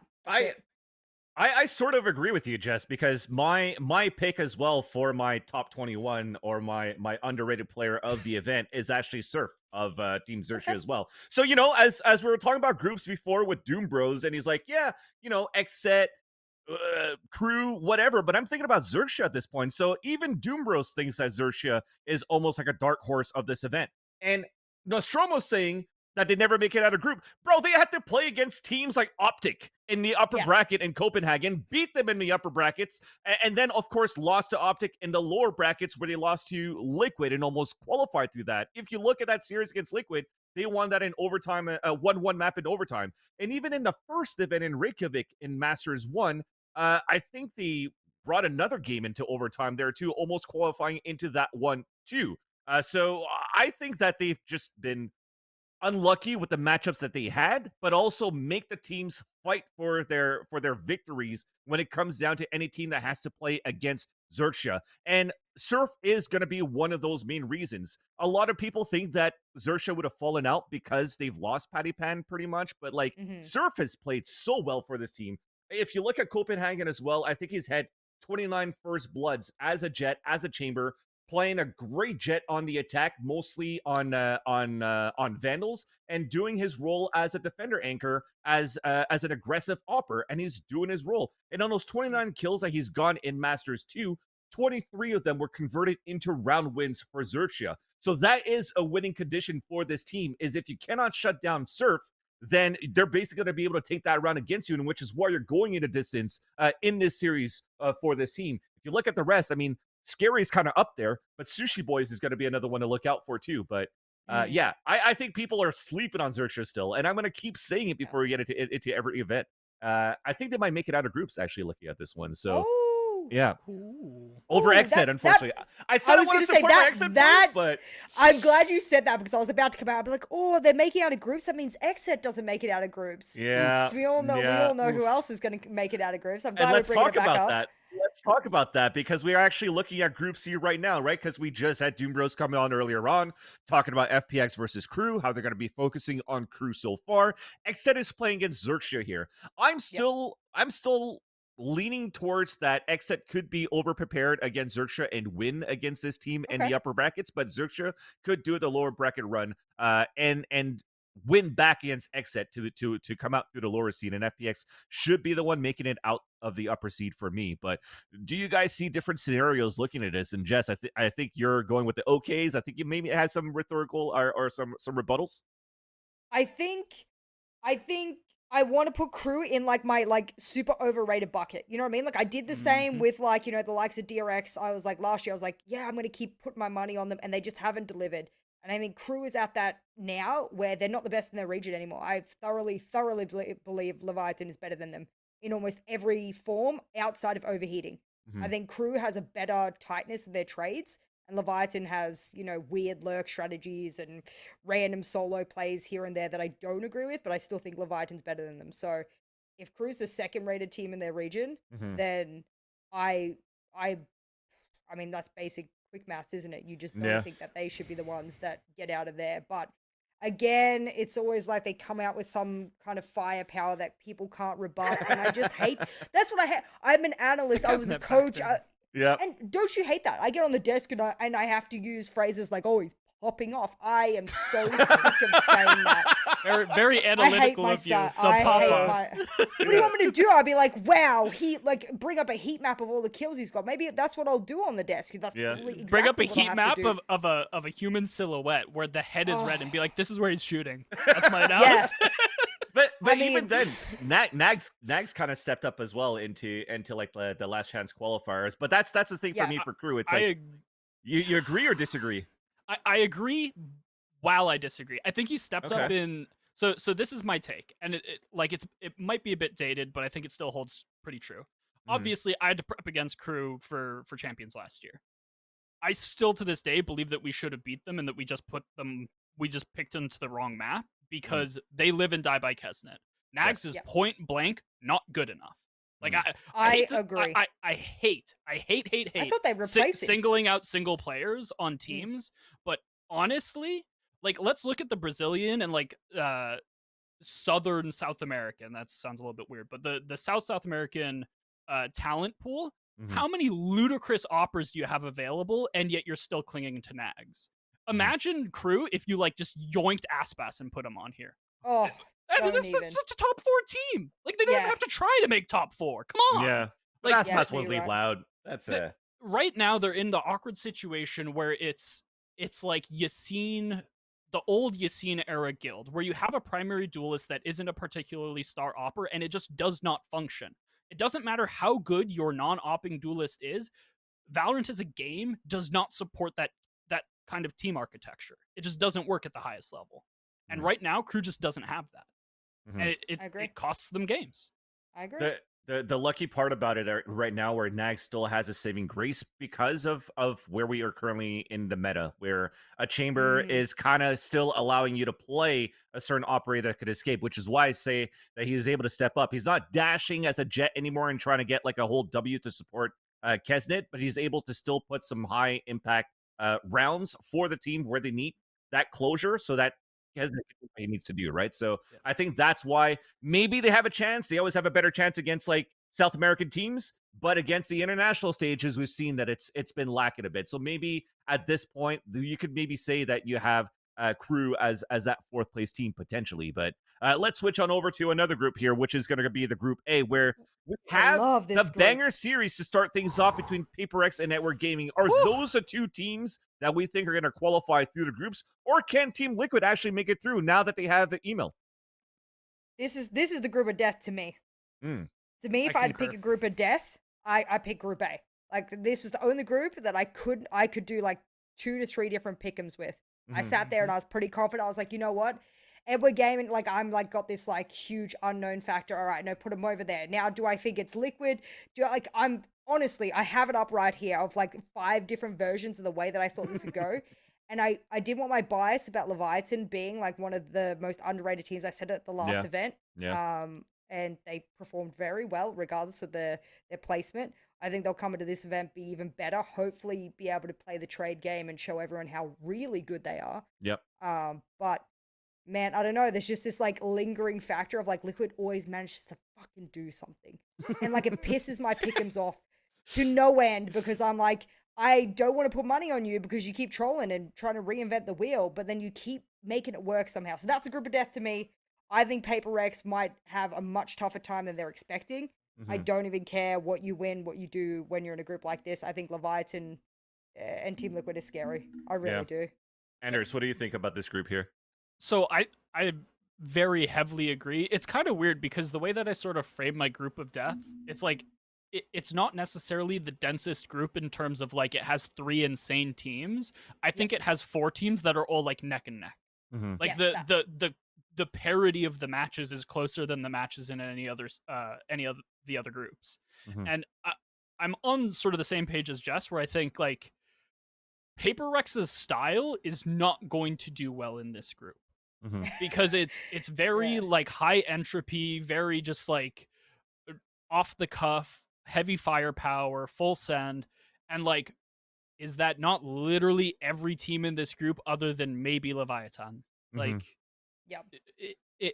it's going to be really interesting because you're just going to see like rock meets rock, paper meets paper, and that's going to be every single match. Yeah. And when that's happening, like, it's going to come down to momentarily, like, did this player have better aim today, or did this player have better aim I today? agree. Did this guy get 30 minutes more sleep or the other guy? Like, It's so stupid to say that. So it's a big question mark for Leviathan for me too. If it's not for Takalila, then, and of course their ascent is actually quite good, right? That's where they had their only wins pretty much outside of one map on Haven.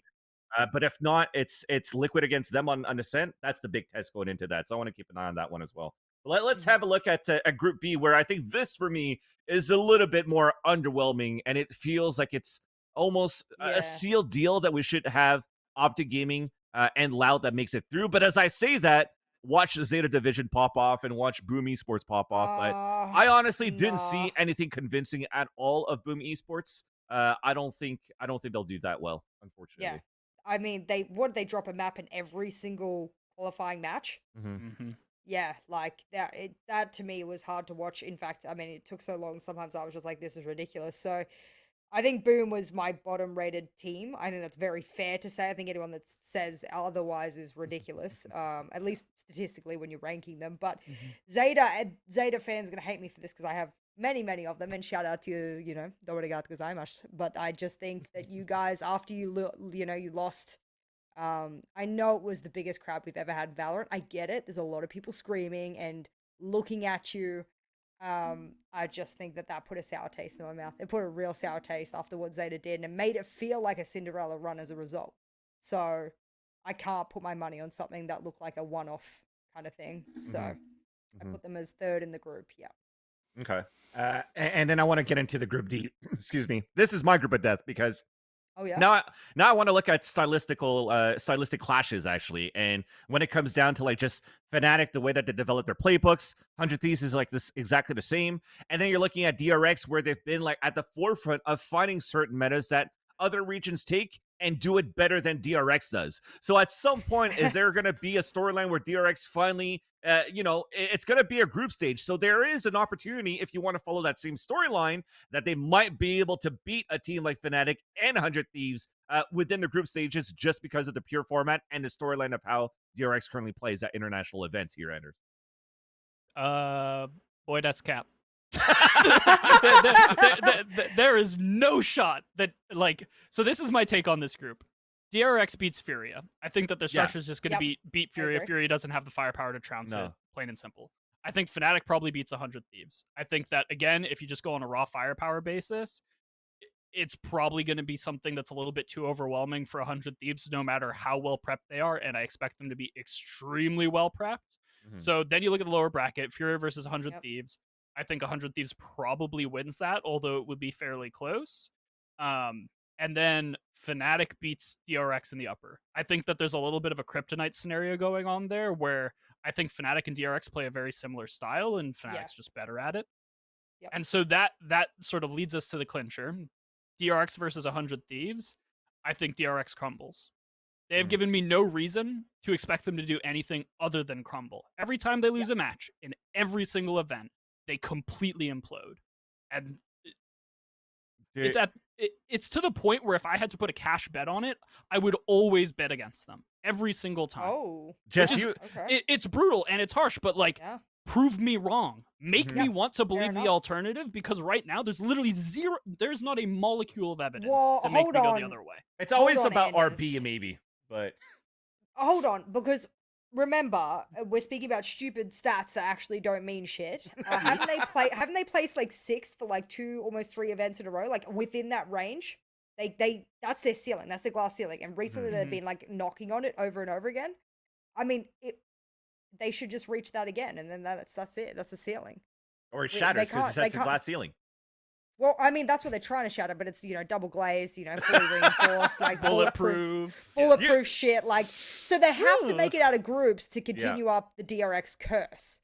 So 100 Thieves then has to be the one to sacrifice themselves. The same way the XET will sacrifice themselves. Yeah, it's possible. I mean, you were super happy to see RB finally do well during groups, Jess, and even me as well. And then now it's that versus the 100 Thieves of like, are they actually gonna be able to play that well on LAN, as it's going to be their first LAN for a lot of these players outside of Asuna, right? So we'll have to keep an eye out on that, but it's going to be a fun group. I think Group A and D probably the group to look out for, and I can't wait to see that start next week. But let's continue on here and talk about some roster changes, and this one comes to us as a surprise actually to the whole community.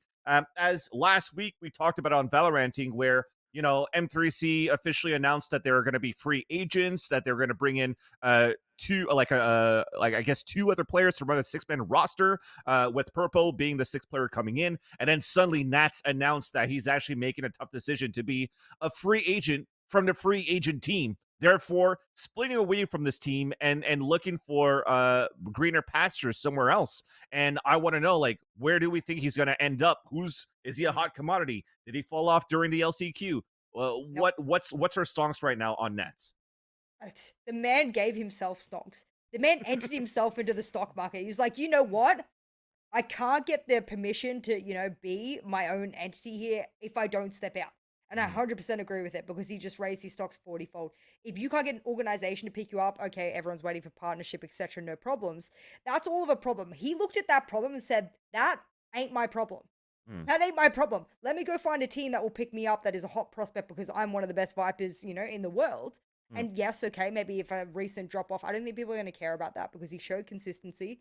He showed that, you know, for over a year, he could play at a high level.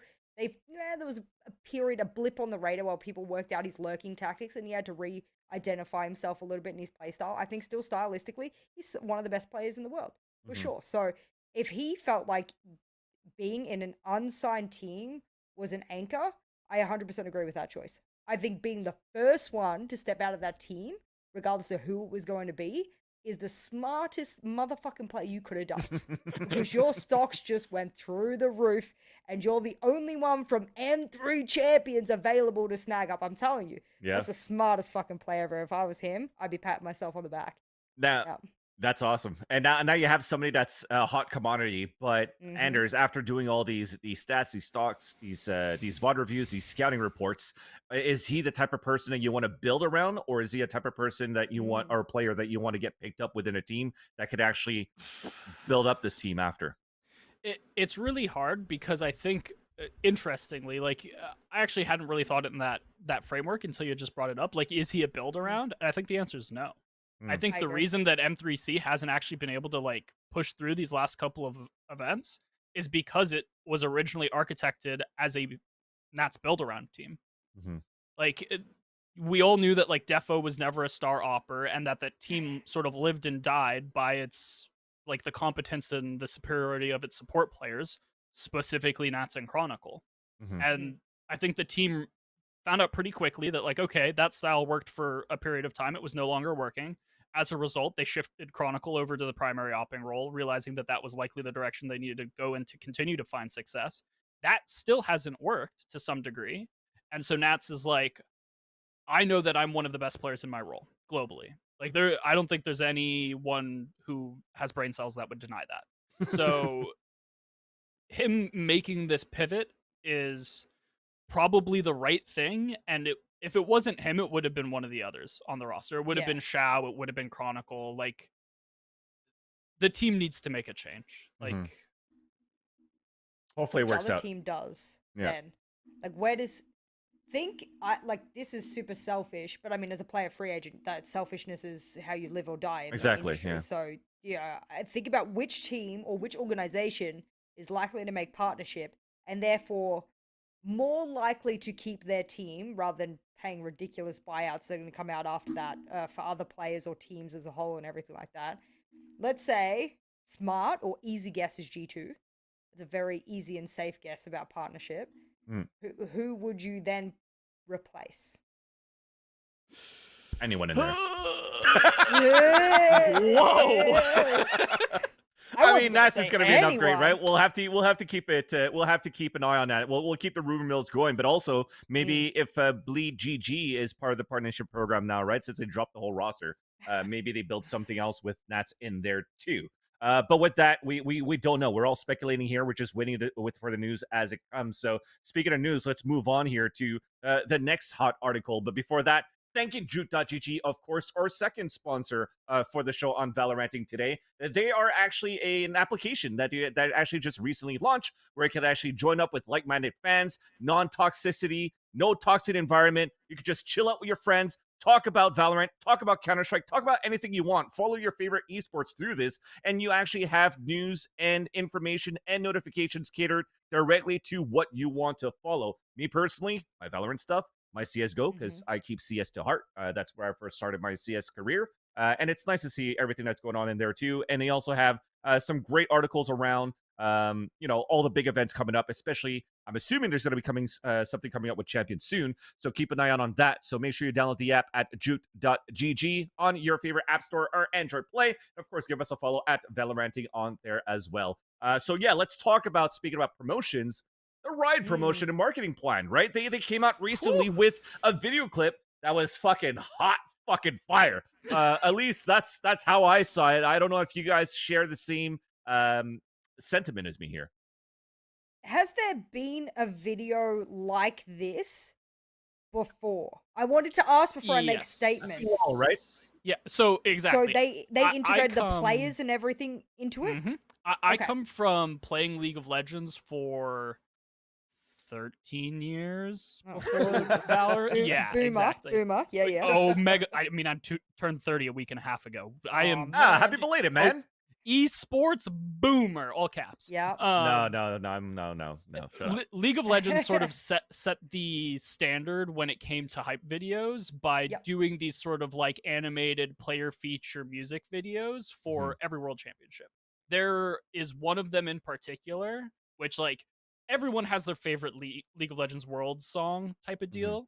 Yep. And like one of them in particular goes down in history for me as just like utterly mind bent. I literally teared up the first time I watched it. Like that's how amazing this sort of shit is. And so to see Valorant sort of quickly pivoting in that direction, like our first champions, we didn't have players featured in it, and Riot mentioned it's like, oh, this takes a year to put out. We didn't know the players that were gonna sort of be there for champions, so we like didn't integrate players. This time they've had enough runway where they've integrated the players, and now looking at the next year and the ensuing year, you're going to start building more and more narratives around these players to where like they truly become legends of the game, and these videos are just going to get more and more intense as a like result of that. I'm so excited. Yeah. I love that we included Mel as well I from agree. Game Changers when Yeah. I think a tweet came out. I think it was from There's a bunch of them. Uberchain actually. Yeah. So one of the staff members over here at Do Not Peek mentioned that Mel used to be a very prominent chamber opper for Game Changers. She was known for that as well, and they include her into that transition of chamber into this video clip, which also, by the way, and Anderzz, you talk about, we don't know which players are going to be at champions. We got Tens and Shroud in here. We have 42 players in this. So like, what are they playing? They're What like, Sentinels playing? fuck it, let's dragnet. It doesn't matter who makes it to champions. Just do everyone. Well, what's your first love that. take on this, Jess? Looking at this video clip, if this is your first time seeing the players integrated into the video clip.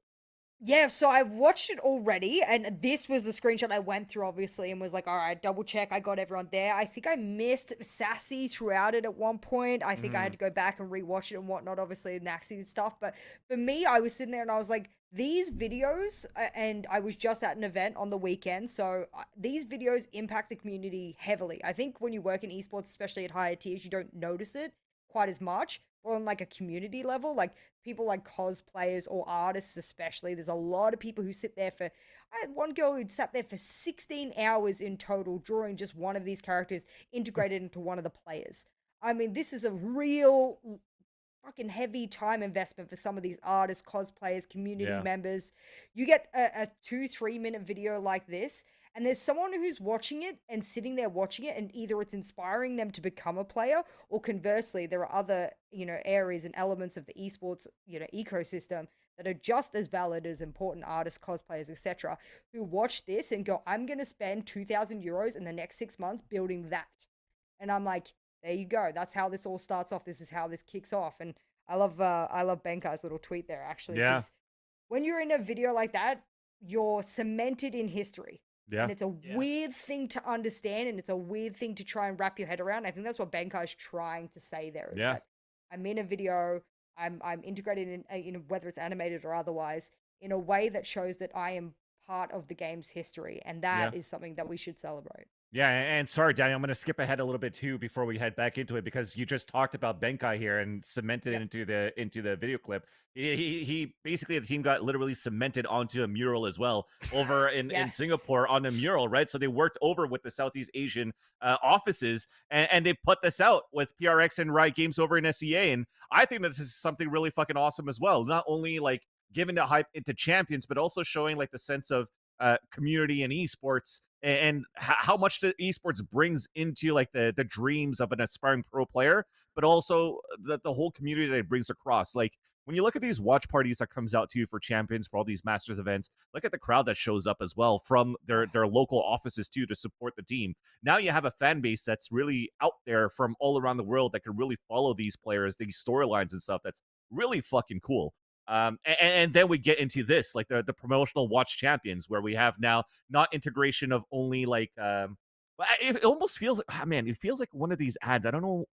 Yes, I know. You know what what you're I'm talking about? Yes, I know exactly what you're talking. I thought about it the moment that they like pushed the camera and it followed to the chair, and I was like, yeah, I know what this is. Yeah.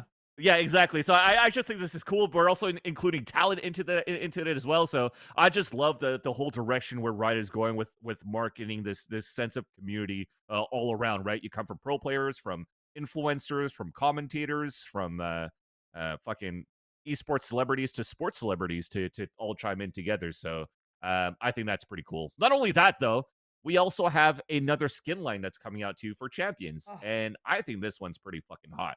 I'm a oh Phantom man. gamer now ever since the Reaver Phantom Yep, came out. But same. now I got to spend more fucking money onto this one, which is going to be the same thing, right? 50% of the proceeds goes into split across evenly across all the 16 teams that are participating into champions. But what are your thoughts, Jess, looking at this skin? I mean, that. Oh, I know you're talking about the skin of the Phantom. I'm a Phantom player. I had to move away from using the Vandal because it left me with bad habits Yeah. of tap firing. And, you know, you need to learn spray control when you move from one other tack FPS to the other, you know. So I was like, all right, I got to get out of this bad habit. I got to play Phantom. Sick of the dink, though, but whatever. Yeah. But that knife, like, I'm telling you, bro, I'm going to be rocking the Phantom. I currently have Prime Phantom. I refuse to move from it. This is the first skin that has made me move from it. And I want to talk from a business perspective really Yep. quickly, is that in a lot of other games, they do the same thing, you know, where they have the shares and the prize money goes to, I came from a game that did that exact same thing.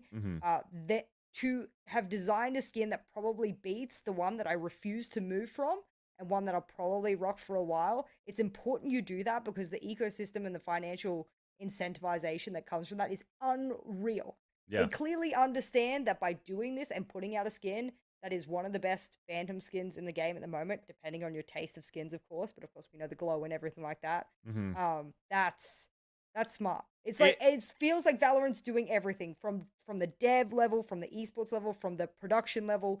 They're doing everything that is necessary for this to be the best tactical FPS in the world. That's what Yeah. it looks like from this perspective. And it almost seems that they've produced like millions, not seems, there was numbers. I forgot the exact number, but it produced Yeah. millions actually in terms of revenue for the bundle, at least for the Vandal skins from last year. So now that you see the results of it and how positive it is, Anderzz, how close do you think we are of getting these player skins, team skins, buddies, as we move closer and closer to the partnership program? I mean, as fast as they can pump them out once they have confirmed partnered teams. Like, if you don't think that there's going to be team gun buddies like 3 months after the partnership program is completed, like, you're griefing. Like, that's just silly. Like, obviously they're going to rush to get those out. So I can't Yeah. speak. You If I can't speak? I'm in trouble. Oh, okay. We'll leave it at that. Clip it and ship it. $15 million was the amount that was generated, actually, from the amount of Vandals and Karambit skins that came out from the 2021 bundle. So that's actually pretty damn my awesome. God. Of Okay, course, what does that 600 mean? What does that mean? So yeah, Liquid? Just not Team Liquid, but we're saying 600 liquid. Like, here you go. Thanks for showing up. yeah, Benito. That's Yeah. that's it. Is that what we're saying? cut a check. Yeah. yeah. That's pretty What the awesome. fuck? That's pretty awesome. You just showed up and you took 600. Oh, okay, whatever. All right. It gives you an Okay. opportunity as well as to like why you want to get part of this partnership program as well, right? Yeah. That first test, even from an org's perspective, to see how the results came out from what could potentially come out from a Riot's program. Really awesome. What came Yeah. out of it.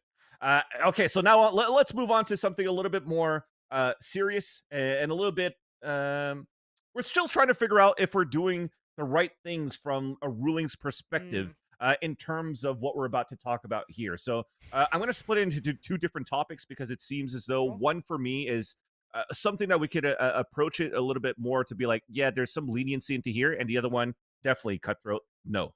So the first one is actually talking about this issue that happened a couple of weeks ago into the Astral Clash and into Valorant, into the qualifiers. There was somebody that came into the Discord, into the Valorant one, if not mistaken, and they've mentioned how, you know, teabagging was a form of, you know, sexual assault, and they weren't for that. And unfortunately, for that person, there's a lot of people that thought that it was cap what was mentioned here, and then two other people actually went a little bit further into, I guess, harassing this person even more, being Rizora and Dawn. And the results of that actually showed that, you know, Dawn, I think, was like a 3-month ban, and then Rizora was a 9-month ban, or vice versa. because Rizora actually went on to do like even a full-length video to continue with the meme and continue with their harassment on social media. So that said, you had two different types of length in terms of a ban. What's most important too, that what I want to talk about is the ruling that was decided by Riot. Did we go into the right direction here too, as to giving out the full names of these two players? When it was actually even mentioned from these two players that they got doxxed because of it, because they also, have they don't use these names anymore, right? So they're dead names at this point. So there's a little bit of like how do you call this? A bad ethic, I guess, to it as well to put out that type of name out. So what are your thoughts going into this here, Jess? So I think they didn't use her dead name, to my understanding. I think they used her current name, not her governmental name. So I think overall the reason is that by using that name on such a very public and accessible Twitter, that her very small, very private Twitter, of which her gamer tag was then inserted between that name, meant that people could search that gamer tag, realize it was her, and as you can see here, someone fucking DM'd me and asking if this was me, because of course they know, maybe they know the Twitter account, maybe they don't know the Twitter account, maybe they saw the full name there and realized, whatever it might be, if you're playing in that particular league, you're identifying either non-binary or as a woman, is my understanding, is the acceptance of being able to play in that league. So it only takes someone 2 seconds to put two and two together.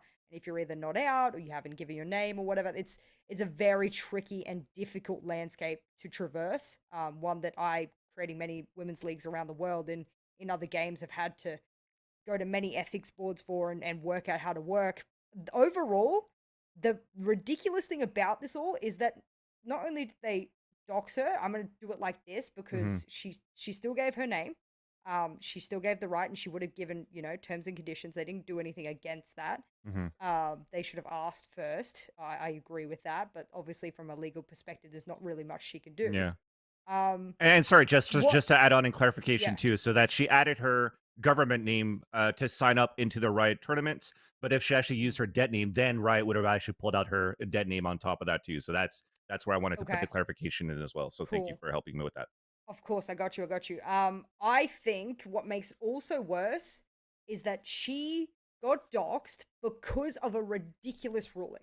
That's the problem with me. Is like, let's say she did something, that was worthy of a ban, everything that she's already put her name in. She gives rights to Riot to use the name when you partake in the league. That's what happens with every league like that. So if she had done something wrong, she really couldn't have argued anything about it. Maybe she could complain or whatever. But the fact that it was over a ridiculous ban, of which the length is also very questionable, is where I find it hard to like sympathize with the admins and everything like that, because it just seemed like wrong.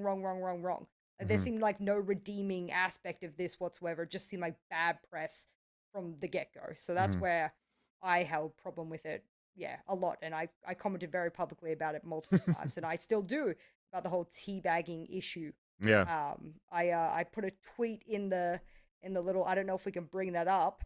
I don't find know if it. it's appropriate They're good to at bring that. up. I put it in the Discord if you guys want to throw that up, about my opinion on teabagging. And if and when, I don't know, maybe I'll still be working with Riot, so I can't. If and when I get to play Game Changers, you bet your ass I'm teabagging people. What is this? Of course I'm going to teabag you. I'm going to lip dip. I don't know what we're calling it for, women who are teabagging, but I'm going with lip dip. Here we go. I give permission to all of my opponents to throw that ass in a circle if they butt me. Cha-cha on my face. Speed run those squats. Double backflip into a squat. Twerk like you're the star of a music video. Dislocate your knees as you hit the ground. And then, of course, throw it back. So if you needed permission to teabag me, you now have it. There we go. And any other insinuation otherwise is absolutely ridiculous. Yeah. I think it's also like, I guess it's also the fact that you actually got a ban over this, where it's like, okay, I know I want to take sexual assault seriously too, of course, right? Because it's a serious topic. That's for sure is a no-go zone that you should never fucking touch upon that. But I think it's the fact that it was an opinion that was a little bit ridiculous. Out of that, I think it's okay for us to call that person out or call and make fun of that person without having too much of a big sanction about that. So let's take, for example, remember, Jess, when you came on the show with me on Valoranting and that guy went to a fucking nursery gamerland and he had COVID.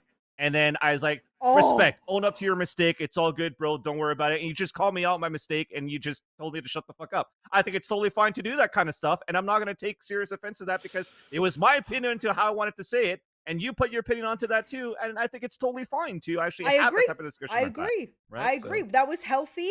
That was it's not like we had super beef with each other. You know what I mean? I mean, I still fucking hate you to this day. I mean, look, man, we can meet in the parking lot after the podcast. I'll tell you that much. But if I was the woman complaining, and then people started to meme me about it, I would. And again, obviously, it's a very sensitive topic. I would have a little bit of introspection about the fact that you are devaluing how serious sexual assault is by lowering the threshold upon which we can take these things. This is why I wanted to just meme the fuck out of it, because it needed that. It's not that we wanted to bully this woman, and if she felt bullied, I feel incredibly ashamed if she wasn't able to sleep or something like that. That's awful from a mental health perspective. But the reason we had to meme it, especially when it comes to internet culture, is we need to show how ridiculous and dangerous that statement was, because it was dangerous. Everyone deserved to know that that kind of opinion is dangerous, because the moment that any other sexual assault, case happens of even innuendo, maybe in a game, or an insinuation, or a really weird and uncomfortable comment, and people go, oh, you're just like what's-her-face who thinks that teabagging is like that. That's what's going to happen.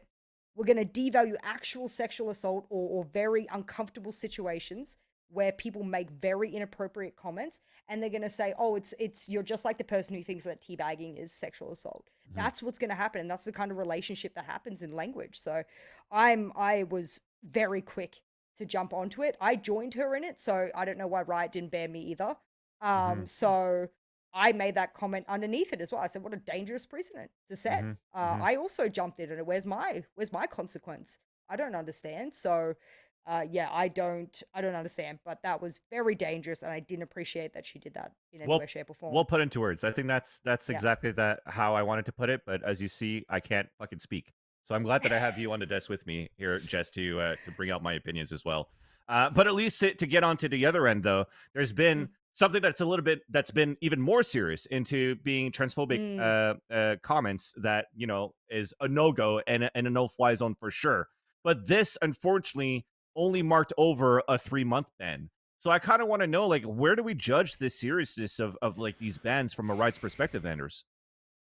I mean, from an optics perspective, and I want to underline, from an optics perspective, how it looks is that doing something actually bad is worse than making like the TO is less bad than making Riot or the TOs look bad. Like you'll get more punished for making Riot look silly than you will for actually like doing a bad transgression, which is a little bit fucked.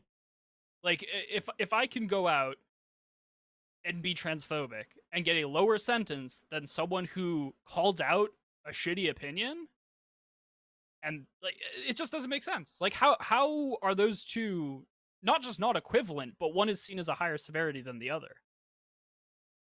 So how do we actually set a precedence then at this point? Just like it almost feels like it was.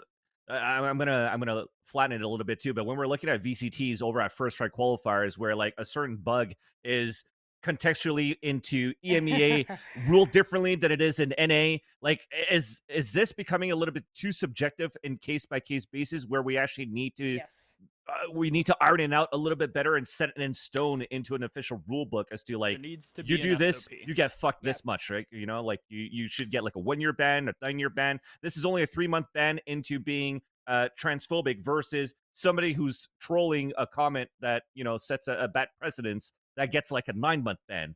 I don't know where we start the conversation to kick this off.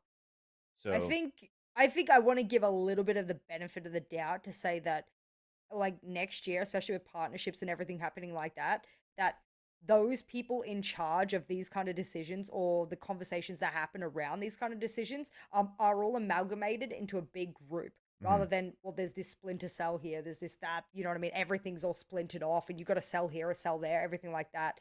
I think now, as we get in sort of to the next year of things and everything starts to come together, I hope, and I want to give the benefit of doubt, I hope that there'll be like this overarching rule set, if that makes sense. Everyone fits under this rule set, and there'll be the same people or the same sets of people that deal with the subjective side and the contextual side of how that objective rule applies to them, whether or not severity is, you know, up, down, left, right, and center. So I hope that it's just, well, this admin person or group or trio dealt with this one, and then another admin group over here dealt with this one, and that's why they look so much different.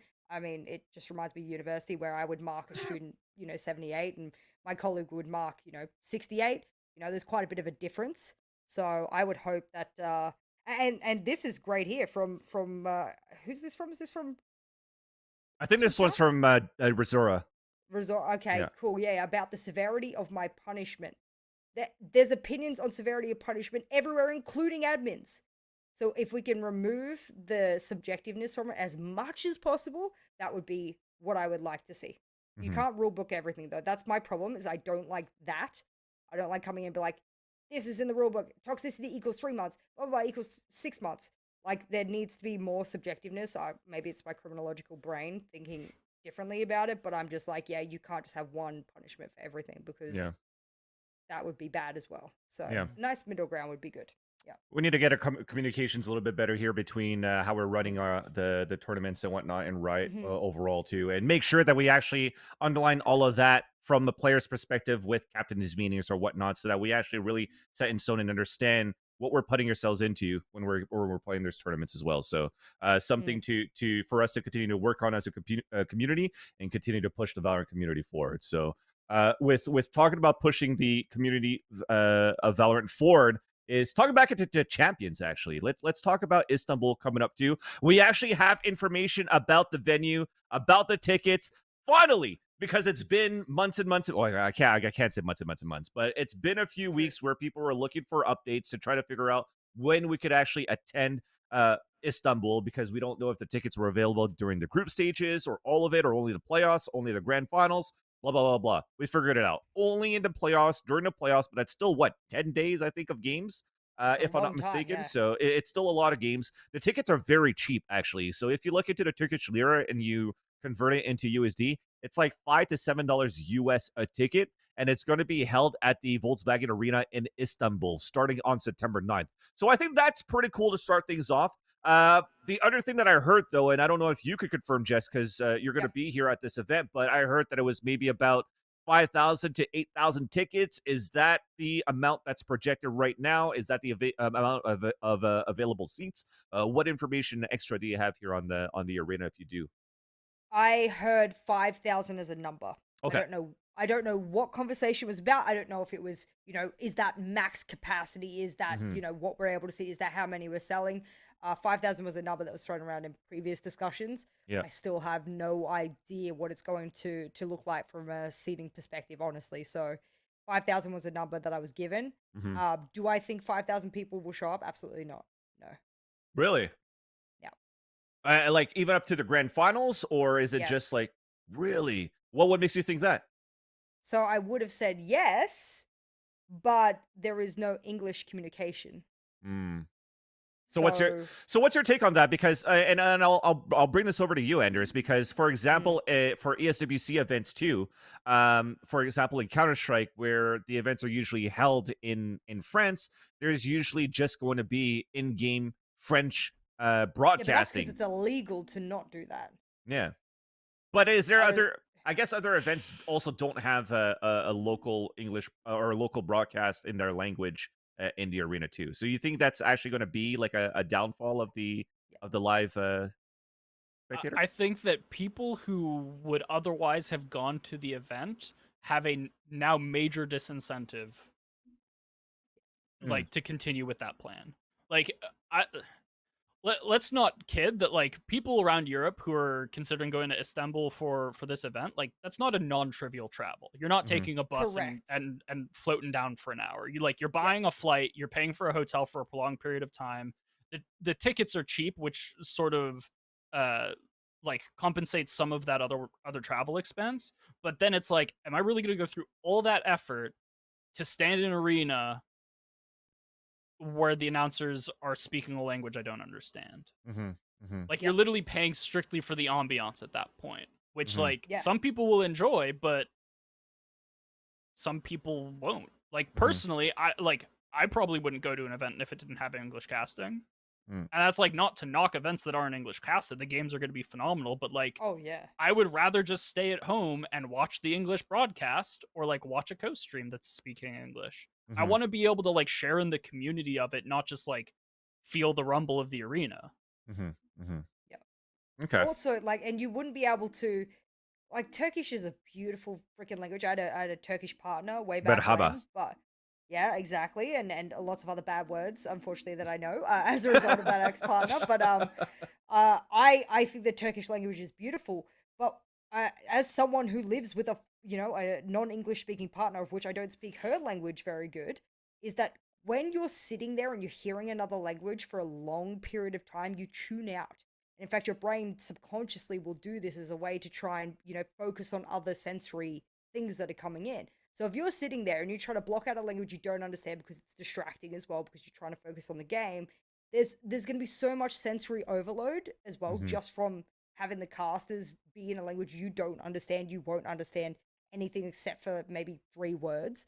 I think that's incredibly, you're right. I think it will take away from people's want and need to go. And from what the comments I can see from people online, you're not alone, Anderzz. I wouldn't go. If I wasn't working this event, I probably wouldn't go and watch because I want to be able to hear and understand. And I don't know, it's different every game. For example, in Siege, we do English. We're strictly, regardless of the country, you do English. I know other games change depending, but if it's a world championship, yeah, it's always like done in English, or it's a major event, it's done in English. So maybe I've been spoiled. Maybe I have a particular expectation. But from the comments I can see on every platform, VLR, Reddit, Twitter, even I saw one on Instagram for some reason. I don't know why. I barely even use Instagram. I don't know how to use Instagram.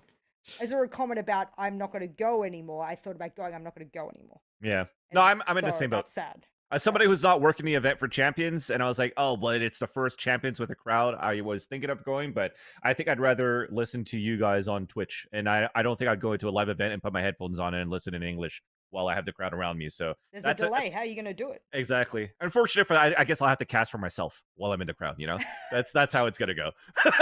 but with that said, let's move on into the next segment. Hopefully we'll be able to get some more English broadcasts that's for international events, but I still think that it's great for the Turkish community no matter what. I'm so happy for them. Yeah. I'm so happy for them. I think they deserve this. One of the things that I will say is that, Jess, when you say that the arena won't be filled, I seriously question that. I hope they prove me wrong. I think you are sleeping on the Turkish community a little bit heavily with that one. All right. They're gonna love Alpha Hair. They're gonna love Alpha Hair. The tickets are cheap enough that while you're not gonna get cheap? I think the translation was like $5. Yeah. Ah. Yeah. Well, yeah. Exactly. Like, okay. You're not going to get the international people. You're not going to get, like, so-and-so from London who's flying over, booking a hotel for 9 days so they can watch all the playoffs. But you're going to get, like, everyone who's even marginally interested in Valorant in the greater Istanbul area. Because it's so cheap, there's no reason not to go. Yeah. Okay, then that is a redeeming factor then for filling those seats. I will give them that. Is that if I was in the area of a thing I didn't really understand, but it was $5 to enter? It's a world championship. Well. Like, it'll be loud. It'll be loud and rowdy. But speaking about loud and rowdy, let's talk about loud and rowdy news. Actually, is this actually as loud? Because we're talking about a 2015 CS:GO champion and also a Fortnite pro quitting CS:GO and Fortnite more specifically. So looking at here, Arkham, who was an ex-player for 100 Thieves over in Fortnite, has decided to leave 100 Thieves and make the transition over to Valorant to go pro, while also Stewie2K formerly of Liquid in EG and winning a major with Cloud9, is thinking of switching over from now streaming into trying to go pro into of Valorant. So actually, let's listen to what Stewie has to say first, because he wants to talk about the grind that he's going to put to switch over to Valorant here. I'll be on. Every day I'll be on the stream. I'll be grinding ranked. I'm going to try to get into scrims. And then LCQ will happen. Champions will happen. Off season comes. Franchising comes. Even if I miss franchising, I'm down to keep streaming. You want to double watch and be the student of the game, and then get picked up. Yeah. Oh yeah, you do. But we'll try. We'll try. We'll see how everything plans out. Is it too little too late for players like Arkham and Stewie to make the switch over to Valorant, Jess? For Arkham, I don't understand. Was the contract expiring with 100? I've got questions. I have a couple of contextual questions before I just start spitting shit about this kid. I don't understand that at all. Who moves from one game where you're already signed to another where I don't know who the fuck you are. I don't know how good you are at the game. You better be the next fucking tens. I mean, he won 900,000 in Fortnite, and I think it was like 2 years ago when it was 16. So did a 14-year-old in my country at the fucking Australian Tennis Open. You know what I mean? Because they were throwing silly money because it was great advertising. I mean, at the end of the day, I don't care how much you won in that game. People are going to care about results now that we're this far into Valorant. It's not about, oh, your name's this big, you've done this, no worries. Shroud could get away with it because, you know, that's as big as you can almost get, so no problem. And he's actually good. And he can actually fucking shoot. I think Stewie is close to that. I think there's enough underneath, you know, experience CV for him to stand on that he can make the progression over. I think Arkham, sorry, buddy, good luck. Hopefully you find a friendship, you know, team somewhere, but or maybe a stream team like Shroud was able to find. But I think for Stewie, no problems. And he said he's willing to put in the grind. He's saying it publicly. He's doing it publicly. I think they're both actually one ends of the spectrum from each other. Stewie absolutely could see it happening. No problems. Do your thing. Arkham, I don't know, buddy. Unless your contract was running out, your agents made a very bad decision. Yeah. Did you actually get to see a little bit of Arkham play during the Nursery Gamers here, Anderzz? Because if I'm not mistaken, he played with a pug team featuring like miniature. Who did he play with? I watched the event, but I didn't actually know. Like, I didn't know who this was while I was watching that event. So that's it was mentioned before. So he played. So he's mentioning on his Twitter here on August 20th that he's played with Mr. Funhaver, Temperature, Miniature, and Potato Aimer. And we know Miniature from SQ. We know Temperature that played with EG at some point. And if I'm not mistaken, Moon Raccoons, right? And so they have that pro experience in that sense. And you know they gave Arkham a shot. Maybe he's somebody that's. I mean he does have a huge following, so he will be known when he's going to be streaming it, right? So. He's got teal seam energy in the NA scene. Like Zoomer cracked aim energy is really sort of what he's planting his flag on. Yeah. And I mean we've seen Fortnite players come over and actually just pop the fuck off. So Slife, Som. Who else? What other Fortnite players? Doma. Doma. Like there's a pretty long list. So I mean, I think that there's potential, but to your point, is it too little too late? Like, probably. He's going to have to get taken, like, a lot of these, like, Fortnite young Zoomer kids that transferred over lucked out getting in at the front because they basically got taken under the wing by all these CS guys who gave them a bunch of fundamentals. Now, like, if you look at sort of the state of the landscape at that point in time, it was you were a cracked Zoomer coming in and having to learn fundamentals, playing against a bunch of other cracked Zoomers who were coming in and having to learn fundamentals. There are cracked Zoomers with fundamentals now in Valorant that you're going to have to play against, and that is not going to be something that you're going to win the battle.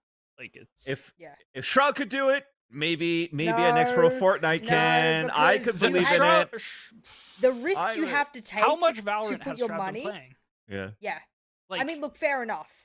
Like, Shroud was an easy, I think, from multiple areas of business, that was a very easy pickup. But the kind of risk you would have to take on this Fortnite kid now, I don't think it could be explained better than Anderzz put. I mean, there's fundamentals that you have to learn, that you have to be able to do. How many hours does this Arkham kid have? I'm generally, you know, questioning whether or not it's worth the risk of a team to do so. I mean, how famous are you? Like, yeah, you legitimately have to be either Shroud or Stewie famous to be able to slot into a team now with no other sort of like transfer from another tier 1 team, like or tier 2 team. If anything, especially if it's even too late for an example like Stewie, at least for these two players, they have a chance to grind into like the path to pro, which was announced by Riot a couple of weeks ago. So I have to see, maybe they have a chance in there and they grind their way to the back to the top by switching over to the game. And if they value their skill and they know how good they are, then we'll probably see them on a pro circuit sooner than later, right? And speaking about teams and speaking about tier 2 events and speaking about path to pros and people who don't make it into the partnership program, Ghost Gaming, they won Nursery Gamers. That's toxic, man. What do you mean? I'm celebrating my fellow boys at Ghost Gaming, man. I'm not talking shit about these guys. I actually had these guys qualify into fucking through LCQ to go to Masters 2. How can I be shitting on this team? How can I be shitting on this team? I fucking love these boys. But Salt in the wound. The teams that don't make partnerships. Smile. Like Kaplan and the boys have actually won into the grand finals of the Nursery Gamers against other great teams such as TSM Academy, Sonics, and a bunch of pro pugs that actually played together into the Philadelphia land. I think for a lot of these players that, of course, I was kidding here at this point too, but for these players to put the reps in, teams like Ghost Gaming, the reason why it had teams like Ghost Gaming qualify through the open bracket, make it through the group stages, potentially make it into Copenhagen, was because they were grinding these events nonstop. So nothing comes into bad value for these teams participating. On top of that, they're playing a LAN here. So this is a big dub for the team that continues to stick together, continues to work together. And from my eyes, Ghost Gaming still wants to be working with this team into the path to pro scene, the tier 2 scene, and the support staff that Riot is going to build. So I have high hopes for this team still, Jess. Yeah, I mean, absolutely. I'm happy to use the phrase Mickey Mouse, matchup tournament or anything like that. I'm happy to say it, but as someone who forced my players for months and months and months to play in Mickey Mouse shit because I needed them to get the reps in, because scrims does not equal official matches. It does not show you what someone's willing to do when they're like holding their breath and, shift Wing into sight and everything like that. I mean, that is not what people do in scrim. So yes, these events are way more important than people give them credit for. I know there's been Red Bull events around the world as well that we've had to discount out of stats, for the obvious reason. But the importance for the players and the team. I mean, coaching my team in person was the RC. I mean, that as well, actually, from a support staffing perspective. Coaches, and I was lucky I lived in a gaming house, but some other coaches sit in their bedrooms for 12 hours a day. Like they're sitting there, they're watching the scrims, they're doing scrim reports, they're doing strats, they're doing, and they just sit there. Their entire, I mean, Anderzz, I know I'm reading your resume right now, bro, but just we know better than anyone what it's like to just sit there and you don't leave. And then when you go to a LAN, it's like it's tangible, like you see it all, you're part of it all. It's an unreal feeling, man, and I feel so happy for these players. And Path to Pro, I mean, I was very critical of Riot until that was announced, and now I'm very, very happy, and I think guys like this will just thrive. Yeah, for sure. Anderzz, I mean, you were watching at least the finals for NSG, so how did Ghost Gaming look? Did they change a little bit their strats? Did they look a little bit better? Is it just ironing out the current comps that they were running during the stage 2? What do you see here from Ghost and their potential now?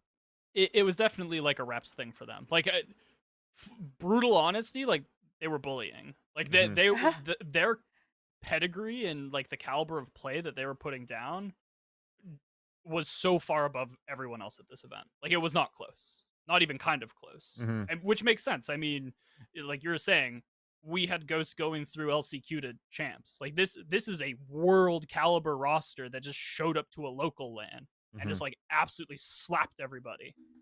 And it's a little bit bittersweet knowing that Ghost isn't in franchising. And like it's a good sign in that like the team's still getting reps. They're clearly planning to stick together. And it's like all it does is it makes me excited to sort of see what happens for them in the future. Like, are they going to end up being in that sort of like tier 2 path to pro circuit, or is this potentially a roster where like one of these teams that gets into the franchising just like picks them up as a 5 stack, 6 stack? Because if you don't bring Kaplan, you're trolling.